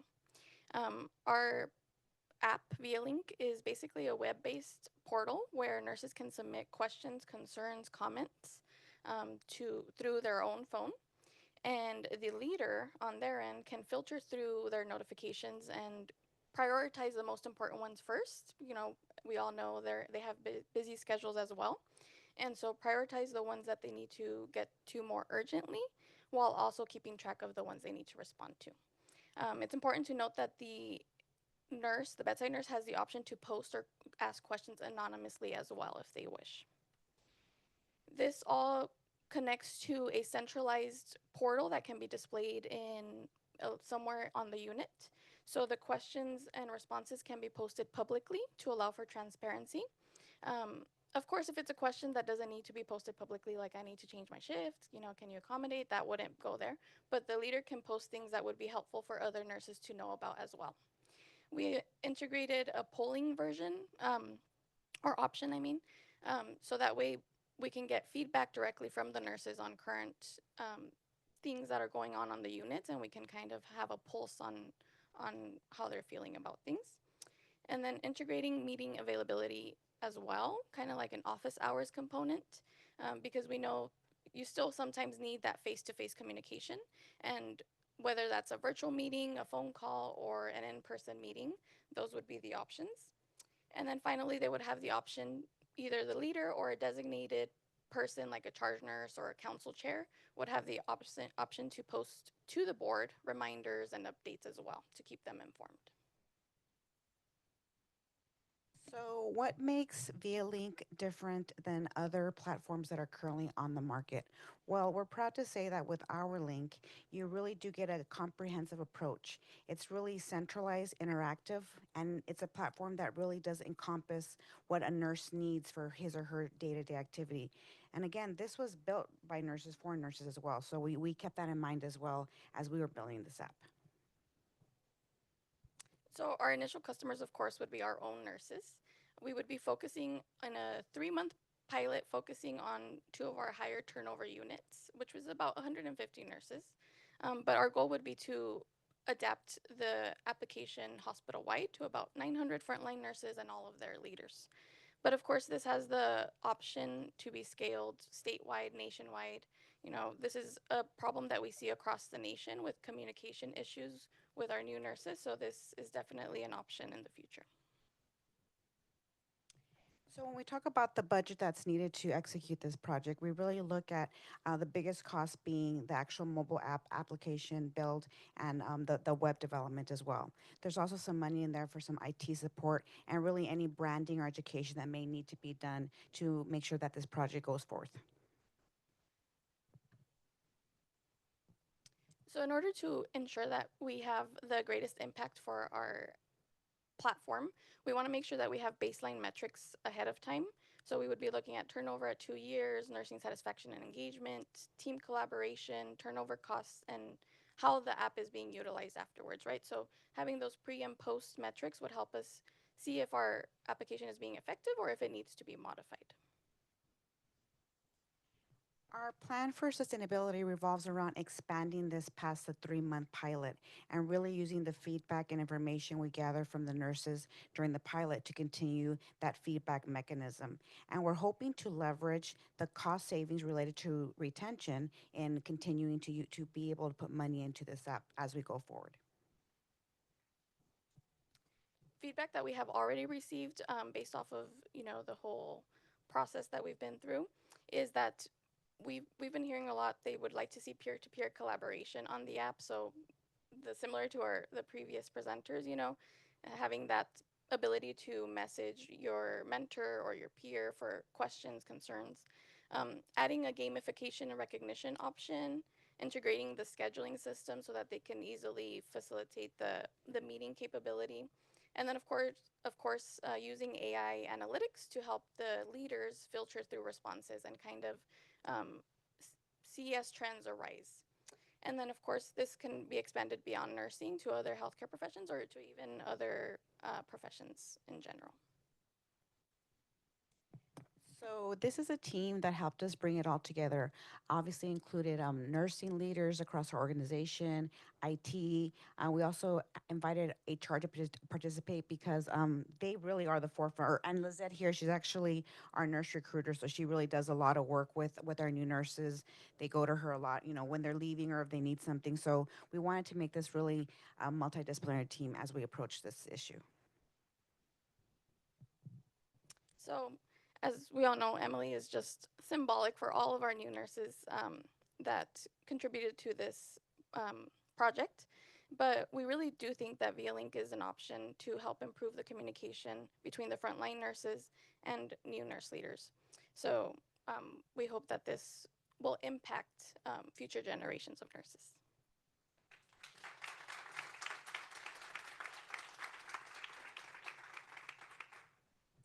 Super. So I remind people you can put questions in the Q&A. And we can start inside or here. Comments, questions. Who wants the microphone?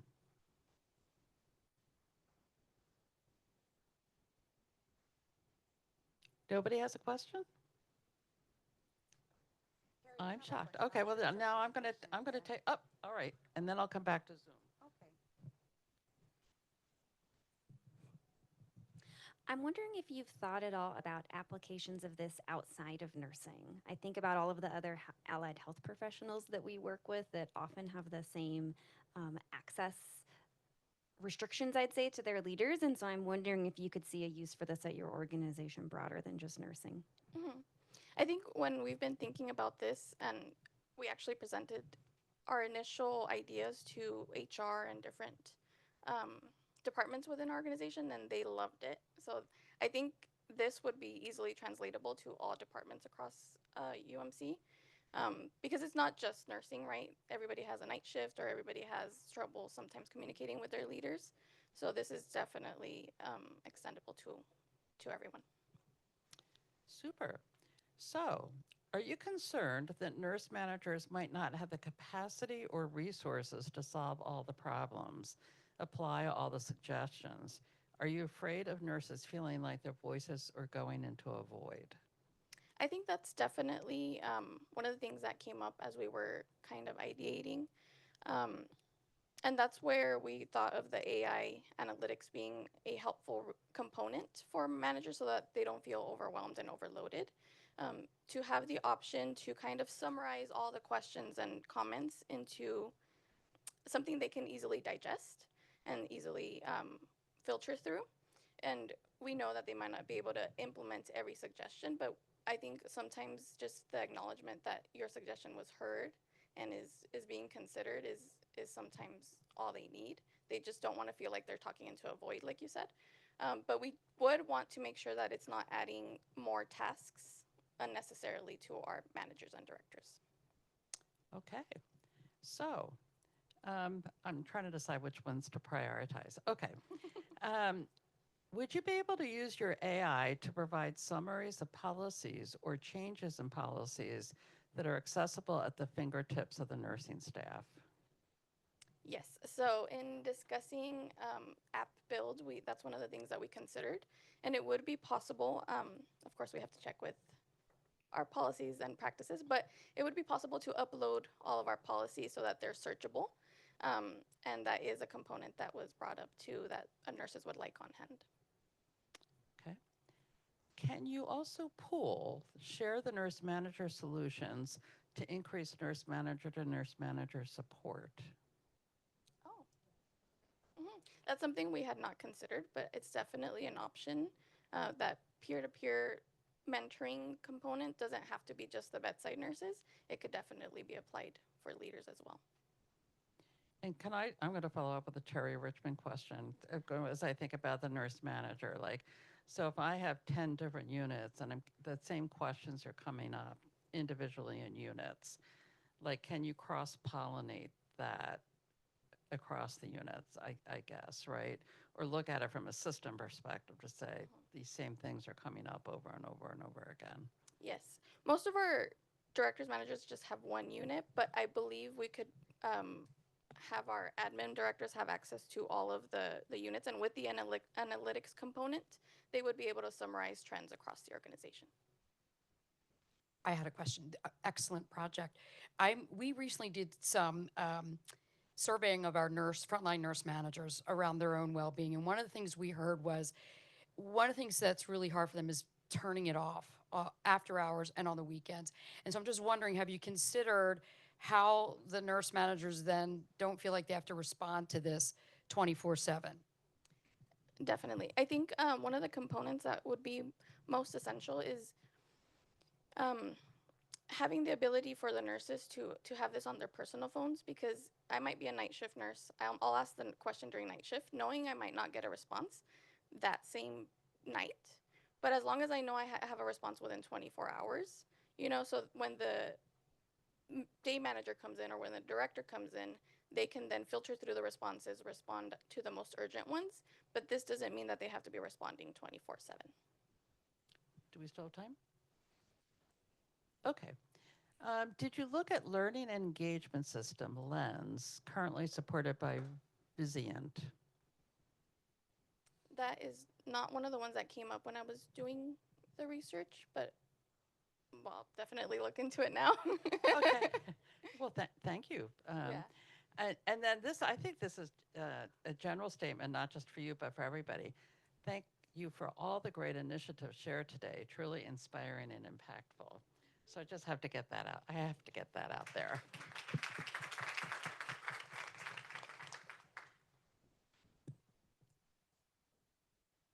Great. Thank you both. Nicely done. All right, next up, Baylor Scott and White Health Hillcrest.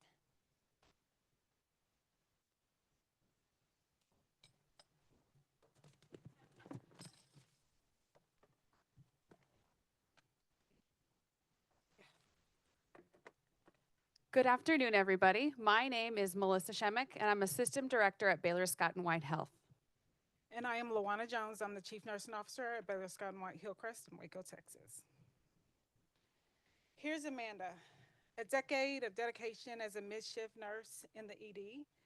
She has had all the feels of pain, fear, resilience, but today she is feeling defeated. As she works tirelessly to care for the patients in the hallways and the ED waiting room, she knows the most challenging part of her day, the hours of between noon and 8 p.m. are fast approaching, and she knows the communication to the floor nurses complicates that process. She knows that innovation is key, but she also knows that technology is expensive. As she ends her day, she's feeling defeated. She knows that she's did everything to care for her patient, but she knows there's not a good answer to move our patients through. Our solution is an AI-powered nursing handoff robot called Hildebot. Imagine an ED nurse calling the floor, playing phone tag back and forth, quite frustrating. This solution allows for a report to be given to the robot and sent to Hildebot 2 on the floor to communicate key information. It also navigates to find the nurses for giving and receiving report. It addresses challenges in healthcare around communication. It integrates with the EMR, electronic medical record. It reduces communication inefficiencies. Our pilot showed a 50% decrease in room assign time to admit time. So we know there's a competitive space out there. During the COVID-19 pandemic, the use of robotics and innovative solutions were really propelled forward. They were used to solve problems and do things that we never even thought possible. We also know that robotics are being used in hospitality as well as healthcare industries. It's a $12 billion market. Currently, there are $3.5 billion spent annually just on communication with technology in healthcare. So we know that Hildebot, named after Hillcrest, where we're from, that it is an AI-driven, easy to use, and interacts with the RN as well as communicates with the electronic medical record. We know there's others out there, but ours is a step above the rest.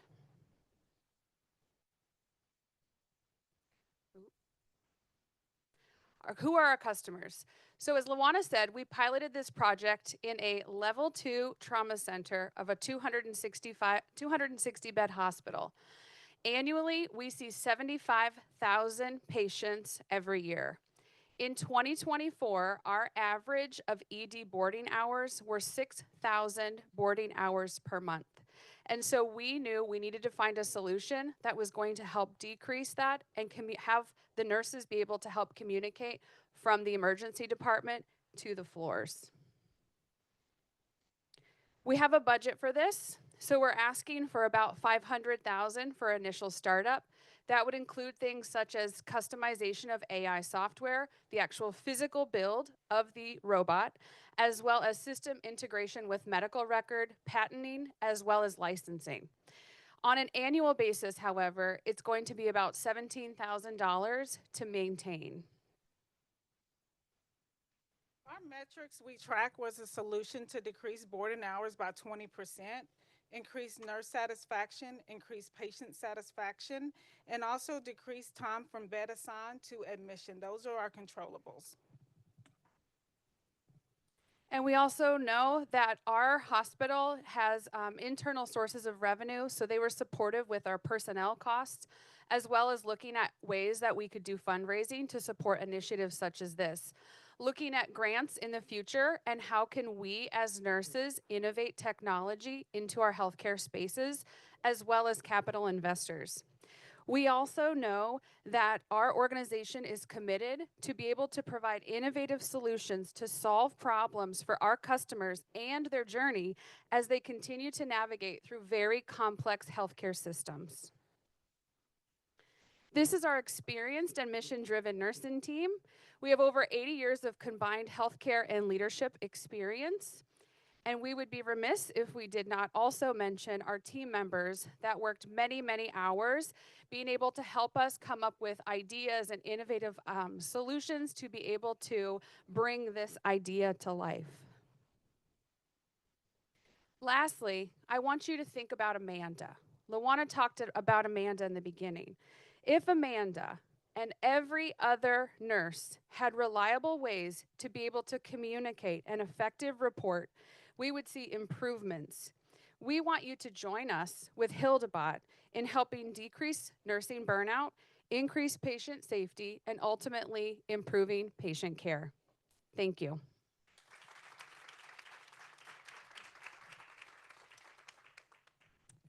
Super, you're getting claps. Can you see the claps and the hearts coming up on your screen? So people can put questions in the Q&A function. Anybody in the room? Nicely done. I love a good robot. So I love your solution. Can you talk a little bit more about your prototype and how you got from the prototype, which I don't think you showed a picture in this version, to where you're hoping to go? Prototype was this computer stand. It's called a computer on wheels. And we used it was just an Apple computer, and we used a voice recording to record a report from a standard template. And so anything that was missing, we were the AI. We would prompt the nurse to fill in the gaps, and we was the electronic medical record because we had Epic, and we pulled up any information that the sending nurse from the ED did not provide for the inpatient nurse. Once we moved the computer on wheels to the floor, the receiving nurse then hit play, and she would receive report, and she would then go and clarify anything that she had with report. Out of the times that we piloted, there was only one thing that was missing, and it was last bowel movement, of course. I just want to highlight that this is a great example of a low fidelity prototype and using a fake back end to be able to pilot and get the information you need to then be able to build on that and move it forward. So it's really nicely done, something I didn't want to be missed in your presentation. Thank you. The other thing I also wanted to add about that is we actually started with drawing things and then sticks and glue and Play-Doh and really tried to get creative in a creative space in a different way. And then it was actually some of our bedside nurses who started talking about, well, I have Google in my home, I have an Alexa, how can we do this? And so that sort of then sprung up to, well, let's put a cart on wheels and let's do it this way. So, yeah. So Pam Cacchione's online, who was your mentor for this team, said great job, exciting progress. And here's a question from somebody else. Could we use an AI summary to have the Hilda Bucket report?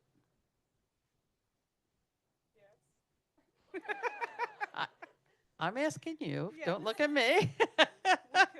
Yeah. The summary is not what inpatient nurses are wanting. They want the whole picture of the patient that they are receiving to the floor, and that's where the conflict arises from the receiving and the sending nurse. They need all the information so patient is packaged nicely to start that next level of care. That's where the conflict arises when you talk about throughput. And what we control is that room assigned to the time the patient gets to the room. So I too love a good robot, and there's a lot of opportunity out there because I don't think I've found a really great clinical robot yet. And so I'm kind of enthralled by your idea. But tell me more about the feedback of the nursing staff as they've gone through these interactions and what their feedback was. I'd love to know more about how they're feeling about a robot in their space. At first, we had some of the nurses where it felt a little hokey, right? They're like, I'm talking to this thing, like, what is it? And then more and more, our team started sharing stories of, hey, I was in a hotel and this robot brought me towels and you could interact and talk with it. Or I heard about this robot in another space, and hey, we're using robotics to do surgery and things like that. And so slowly, as people started sharing their stories of we've seen robotics in other ways, it became apparent that this is something that in the future we are going to see robotics in our healthcare spaces. And so what we were also hoping is that we can really learn how to do this from the beginning so that we can partner and safely work with robots in a space, especially in healthcare and in nursing profession. We haven't done that a whole lot. So I think during the pilot, I think that the nurses' feedback from the inpatient side was it allowed me the space to pause, get a complete report, and start back the report when I needed it. They need space to prepare their minds for the next level, for that patient to arrive to the unit. Where ED nurses, they get whatever comes through the door. Inpatient nurses have a different mindset. So could there be a bottleneck if you only have one robot for the floor to get report from all nurses? Not for an inpatient nurse. Yes, the answer could be that it could be, but our goal is to start with one unit and then we would expand to other units and other robots. Once you have, the robot is not the piece, it's the AI and the application behind it would be the hard piece. Super. Other questions in the room? So I'll say it's interesting. You may remember this cohort for the people in Zoom land. we have a week-long Summer Nursing Innovation Institute, so that everybody was together who's in this room. You may remember Mark Yim, who spoke about robotics, and if actually Pam, who's your mentor, works with him. And one of the things they found with the robots is what the robot looked like really affected how comfortable people felt. So, and he specifically works with older adults, but the appealing thing about Hildebot, which I realize you haven't built yet, is it looks like a person versus like a trash can, for example, that may be delivering your towel. So I think that's an interesting thing. I have another question. Do we have time, Marion? Yes. Okay. I wonder if you could combine the AI summary for the giver and receiver to view and the voice recording. It might improve trust in the summary and ultimately decrease the need for the voice, left only for things that you don't see in the report. That's definitely a good thing to think about and to consider. Yes. Cool. Other questions in the room? Comments? All right, super. All right, nicely done. Thank you. All right, next up, we have Rutland Regional Medical Center. You have the clicker? I can't be trusted with the clicker. Good afternoon, everybody. I am Kelly Watson. I'm the Chief Nursing Officer at Rutland Regional Medical Center, and I am joined by Elizabeth Cahill, VP of Medical Group Operations, also a nurse. And we're going to talk to you about a new grad mentorship program, Nurses Nurturing Nurses. So a little story first, right? So as a CNO, I'm often asked, what keeps you up at night? What's the thing that keeps you up at night the most? And I think every single person in this room, and probably most people online, could agree, recruitment and retention of staff. And we've talked about it all day today. And I think recruiting staff is hard enough, but retaining staff once you get them is really, really difficult. And in a rural state like Vermont, there's some unique challenges to it. There's only 14 hospitals in the entire state of Vermont, and Rutland Regional is an independent community hospital, and we're the second largest at only 145 beds. So this is very, very unique, right? In larger, highly populated areas, you know, needing to retain every single nurse that you hire is important, but if we lose 2 nurses, we may have to shut down our OR for the day. We may not be able to admit our critical care patient. It significantly impacts access to care if we can't retain our nursing staff.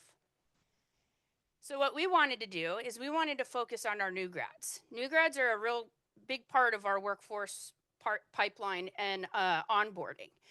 And we wanted to know what's making them stay, what's making them leave.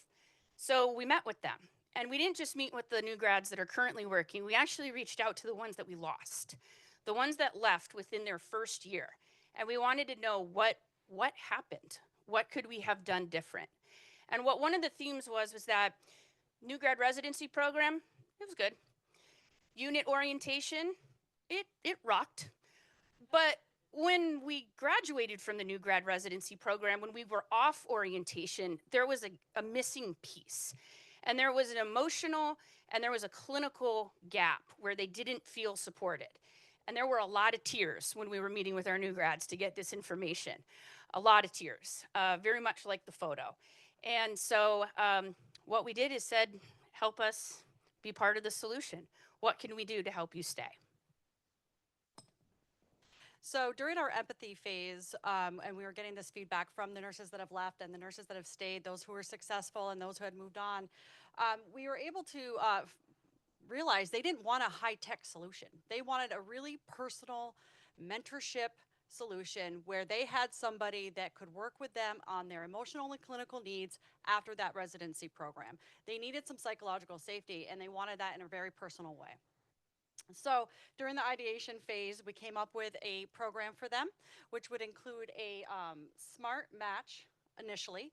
So we would have a program in which the mentors were trained, and then when the mentees came in, they were matched up to the right person to be their mentor moving forward. And then we would have SMART goals, and those goals would be developed by the mentor, the mentee, and their leader. So their leader would also play a role in this. You know, the new grads, when they go out, we actually have a good leadership structure where they can have feedback from their leaders. They can be in touch with their leaders. They don't necessarily can't find their leaders on their floors. Our floors are smaller, but they needed to have their leader involved so that they understood the unique challenges of each mentee. So after they matched up with their mentors, they had their goals. We would then put together a structured program where they would have monthly touch bases with their mentors and their leaders. And these touch bases would have a very structured accountability process so that we knew that they were actually meeting and that they were meeting their goals. And it seems simple, but that's really what they wanted and needed. After that, we decided we also wanted to have a peer resilience group, which would have the mentors have a group every quarter and the mentees would have a group every quarter. And they would talk about what's going well and what they needed and what they're not getting out of the program. And we would just continue to improve. And then we would have an annual celebration and evaluation process to make sure that our program is successful and that we can continue to improve our program as needed as the needs of our new grads change. And then after that, our plan is to have our mentees and our mentors work together to have succession and weave this into our program so that our mentees would turn into our mentors. No clicker. So who are our customers for this initial Nurses Nurturing Nurses mentorship program? It's our new grads. This is actually a picture of our 2023 cohort, and they participated in some of this ongoing discussion in this development of this. And again, these numbers for some of large systems, you know, big, huge hospitals, these numbers may seem small, but I think it's really important to remember that every single nurse in a rural community matters. And for us to keep that access to care open, we are targeting each and every single nurse. Our competition. So we're an independent community hospital, but we do have two academic medical centers that are primarily our competitors. They're a few hours away, but still our competitors. And they do have mentorship programs. They do. But what makes Rutland Regional Medical Center stand out in the development of this Nurses Nurturing Nurses mentorship program is that ours is in person. It's very, very personalized, and it's developed by our new grads. And I think that that's what sets us apart. Budget-wise, it's relatively low. We've already heard a few times today that turnover for a new nurse can cost you $40,000, $50,000, $60,000 a year, just for one. So this program is relatively low cost for us to develop and implement. Our board, our executive team, they are 100% supportive of making this investment and being committed to developing this program and seeing it last. Sustainability in the future. So for measures of success, obviously every single new grad matters. So we're going to see a reduction in the number of new grads that leave our organization. We're also going to have a post-program survey that we talked about during our annual evaluation process, and that would show survey of the mentors and the mentees to show that we have an increased level of engagement and a successful project going on here. And our future iteration, so our nurse practitioners and even our physicians have heard that this is what our project has been, and they're already asking for some sort of iteration of this as well. So we're going to easily be able to translate this into some of our other clinical arenas. And then we're also going to hope to expand this into our leadership as well. Oh, here's our team. This is my slide too. So Kelly and myself, and then we have, I just want to also speak to the fact that we had 30 new grads that we interviewed individually. Again, some that had left the organization, and they were really, you know, they were willing to have a sit down conversation with us. Carol Mays here, she was the one that did a lot of the interviews. And then Helen Papica, she's our Senior Director of Education and Clinical Excellence. She'll be the one that's going to be taking this mentorship on to the next level and just kind of developing it as we move on. And then Rachel Atker, we wanted to point out, she came from this program to us, and she helped us develop our slides and our AI kind of our process map of what this mentorship program would look like. All right. So, Nurses Nurturing Nurses Mentorship Program. This is what our new grads will look like. They will be happy, they will be smiling, they will not be crying like they were at the beginning of the presentation. They're going to feel confident, they're going to feel supported both emotionally and clinically, and they're going to stay. They're going to want to stay, and then once they graduate from the mentorship program, they will hopefully become mentors themselves, just further strengthening that support that we need to retain our crew. Thank you.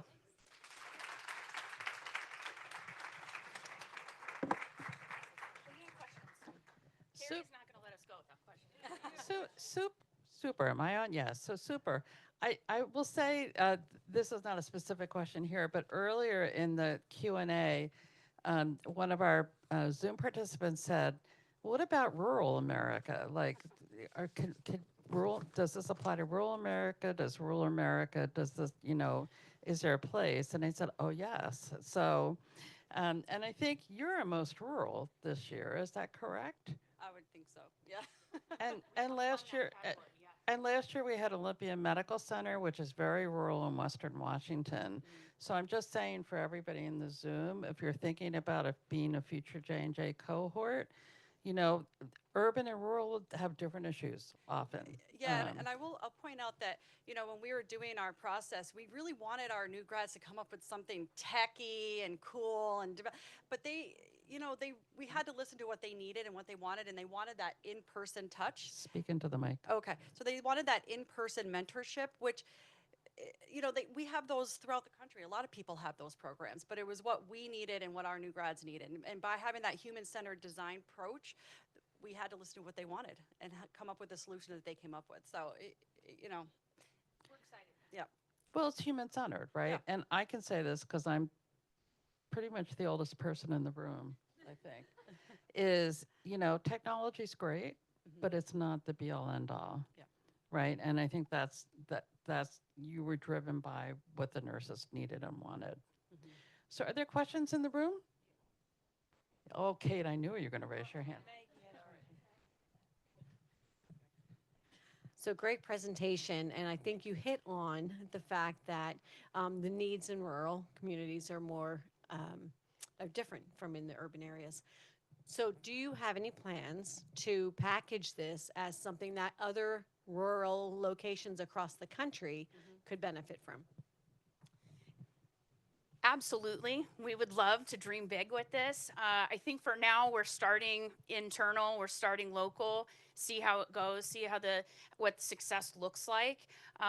But part of what I love about this program is being able to connect with so many people and even past fellows. So would love the opportunity at some point to connect with other rural leaders and see if this is something that would work for them. So would love to see that happen in the future. Yes. I think this is a great project, and I love it. It's the power of the simplicity of it. And one of the things I was sitting here thinking about was it almost feels like an extension of nurse residency. So one of my questions is, I didn't hear you say you use a nurse residency. This is almost like a second year to nurse residency, which I've heard some other organizations across the country are now adopting a 2-year residency. Yeah, absolutely. So we do have a formal 12-month residency program. In fact, our current new grad cohort, they will graduate from residency program this September. So we're hoping to launch this for that group in October. So we do have a formal program now, but this would definitely be the extension. I just also wanted to point out how personalized this was, because when we were meeting with our new grads, some of them just needed a person to talk to about how to interact and have maybe conflict conversations. And then other people felt like, well, I don't need that. I just need to know like how to hang this, certain medication that I haven't hung in a while. But I needed to have comfort around being able to ask these questions. So it's very personalized, which is the other reason why I don't think having like a cookie cutter program and approach would work. I'll just say that as an innovation methodologist, what you're saying like warms my heart, right? Like it doesn't matter if your solution ends up to be disruptive or not. The end product isn't the point of this. The point is to really listen to your end users and design a solution that meets their needs, wants, and desires. Right. Being solution agnostic and really letting your nurses drive the solution. Exactly. Yep. Thank you.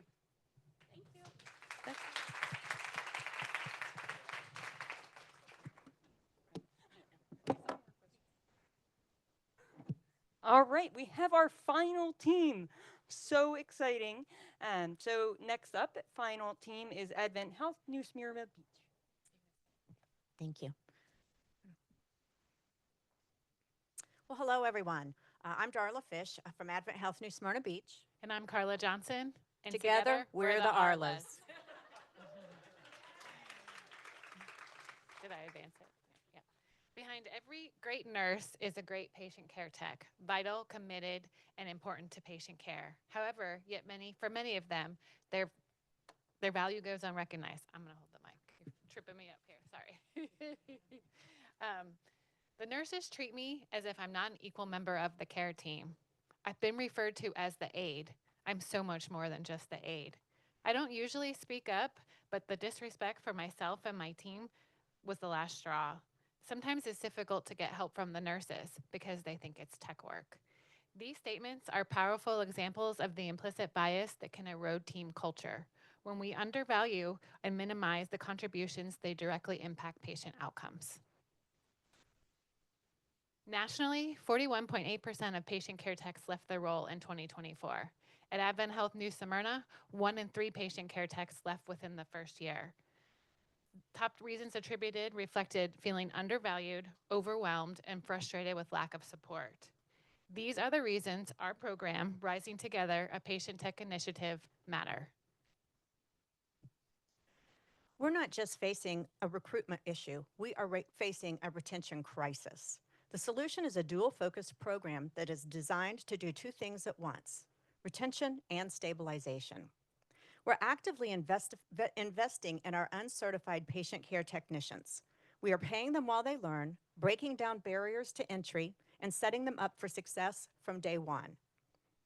Automatic enrollment into our certification program, paired with mentorship, will allow them to succeed, and it ensures that they're never having to navigate this journey alone. We're shifting the experience from a job to a career.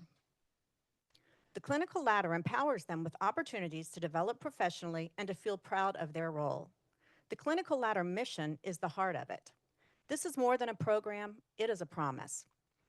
It recognizes and rewards caregivers who want to grow, and it boosts retention and satisfaction by offering real advancement. We believe that when you invest in your people, you're investing in your patients. While competitors may offer isolated solutions, such as tuition reimbursement, career track, or occasional training, these fragmented efforts fall short of meeting long-term workforce demands. Our approach sets a new standard. We deliver a fully integrated, future-ready program that empowers patient care technicians at every stage of their journey. Key pillars include removing the financial barriers to certification, making education accessible. Our structured growth model rewards professional development and recognizes skill progression. Defined career pathways enable patient care technicians to envision a future within the organization, driving motivation and retention. We don't just implement, we innovate, and we evolve. Our initiative continually adjusts based on employee feedback and shifting industry needs. We're not just offering jobs, we are building careers. Who are our customers? Phase 1, we will begin at our 106-bed facility, our foundation and innovation hub. Phase 2, with proven results from phase From phase 1, the program will scale across the 7 hospitals in the East Florida division. And finally, phase 3, a nationwide movement across Advent Health. Rising Together evolves from a divisional program to a network-wide initiative across all 55 Advent Health hospitals. When our patient care technicians rise, we rise. Together, we thrive. To bring Rising Together initiative to life, intentional planning and strategic investment were key. A dedicated budget of $209,200 underscores the commitment to workforce development and long-term excellence. The budget breakdown includes $93,600 for the clinical ladder program. That funds the professional advancement of 20 of our certified patient care technicians. $75,600 for salaries and wages recognizes the value of our current non-certified patient care technicians. And $40,000 for the certificate program supports 10 non-certified patient caregivers, more than a budget, a vision to action. These are not just line items, they're building blocks for a future-ready workforce. Our goals for this program are to reduce 90-day and first-year turnover rates from 33 to 13%, enhance workplace relationships, and increase overall job satisfaction. We'll measure these results through our internal surveys and turnover data by job code. Potential barriers of low levels of employee engagement and limited inclusion do exist. However, we'll address those through strong leadership support, conducting biweekly check-ins, and facilitating regular team building activities. Program sustainability will depend on our leadership's involvement and involving our opportunities for advancement and evolution with this program. Resources provided are both financial and non-financial. They include access to internal data and analytical tools, protected time for our staff, access to communication channels and platforms for program promotion and feedback collection. To ensure long-term sustainability, we plan to embed this initiative into our standard operating processes, such as team building, identifying mentorships and mentors to build our teams, identifying internal champions, reallocating some internal resources, and monitoring the impact along the way. Future iteration and expansion strategies include refining the approach through initial pilot testing and iterative feedback cycles, scale the program across the East Florida division, and finally achieve broad adoption and integration throughout the entire Advent Health system. We do want to thank our incredible team for their hard work and their honest feedback in creating a program that mattered to them. That included our patient care technicians, our nurses, and our clinical improvement coordinators. So why does our Rising Together program matter? Well, I believe that this slide really says it all. Sustainability starts with empathy and support. Thank you. Thank you.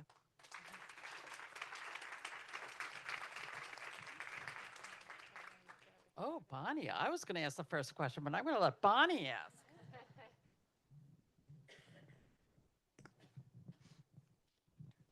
First of all, thank you. This is great. And I mean, I think this is such a critical issue that I know we struggle with as well with our CNAs, MAs, mental health techs. So my question is really around how you really change the culture within nursing, because I think this is fantastic and we all need to be doing more of this. But if we don't really change that mindset and culture of nursing, it could hamper. So I just would love your thoughts. Absolutely. And we all know that our patient care techs, it's our pipeline to nursing, right? If we provide a wonderful opportunity for our patient care techs, they're going to become nurses and they're going to be our next generation.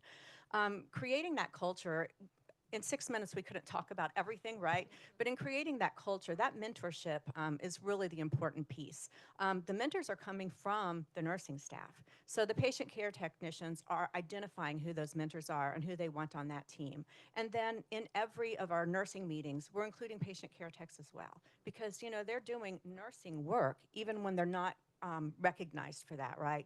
So it's just embedding that, having them have team building together, not just with themselves, but with our nursing teams, and vice versa. When we're having patient care technician meetings, we're also inviting nurses to that. So, we also have a day in the life of. so that our nurses actually take a shift as a patient care technician, and they have a greater appreciation for that person who is then assisting them the next time. Thank you. That's a great question. Super. I have a Terry Richmond question, and people can please put questions in the Q&A.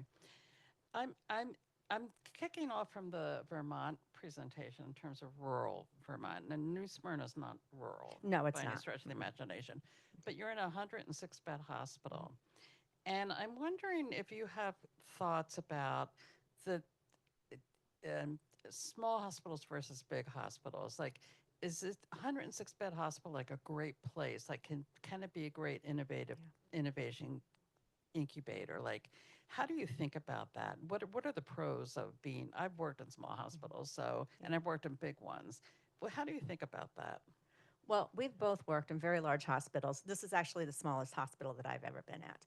And I think the thing that makes me feel positive about saying yes to your question is that when you have a small group of people, everybody wears multiple hats, right? You're doing 7 jobs instead of the 1 that you were hired for. And so you have to be innovative. You have to learn new ways to get the job done. And I think that a small facility, even though we don't have the resources that the larger facilities have, I think that the teamwork and the camaraderie and the culture that we can build really is what drives that innovation.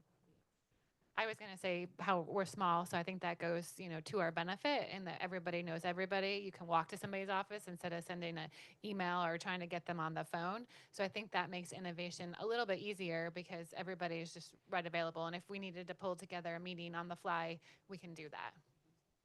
And just to add a little bit to that culture piece is at our new employee hiring, when we have their onboarding the first day, our entire C-suite goes and has breakfast with them and then has lunch with them. And we make it a point to learn the name of every employee that is at that new orientation. And then we really want to, weave that through the fabric of the organization so that when people see each other in the hall, it's not just, oh, hey, it's like, hi, Betty, hi, Emily, hi, Joshua. So that's part of the innovation and the innovative part of the culture that we do is just trying to really make it the human-centered design.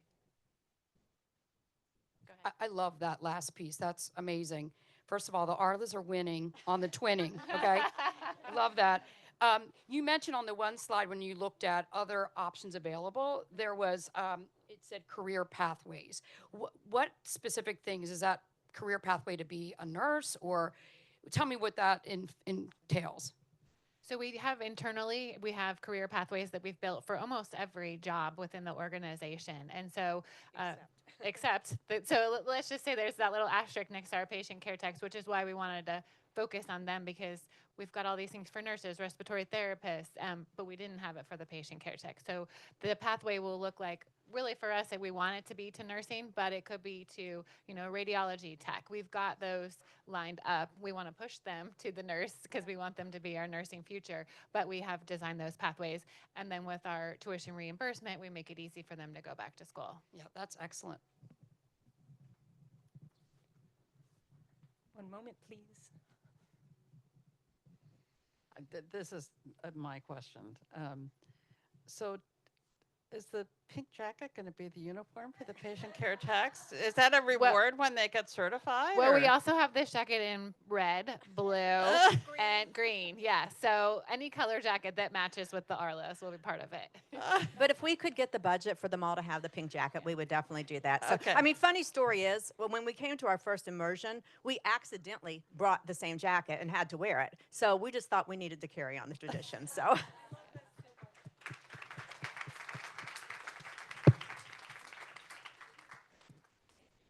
Thank you.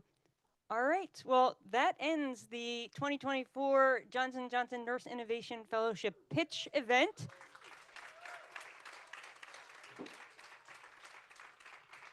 I do want to say this is not the only way that Johnson & Johnson supports nurses as innovators. If those of you out there in Zoom land, as Dr. Richmond likes to say, are interested in innovation and solving problems at your institutions, make sure to check out the Nurse Hack for Health, which is coming up in the fall. We have our next information session on July 23rd at noon, and applications open on August 18th. So check that out. I want to once again thank all of our fellows for their incredible work over this year, our mentors, Penn Nursing, Wharton, and of course Johnson & Johnson, and everybody who joined us today to learn more about how nurses are solving problems in healthcare. Thank you all, and have a good afternoon.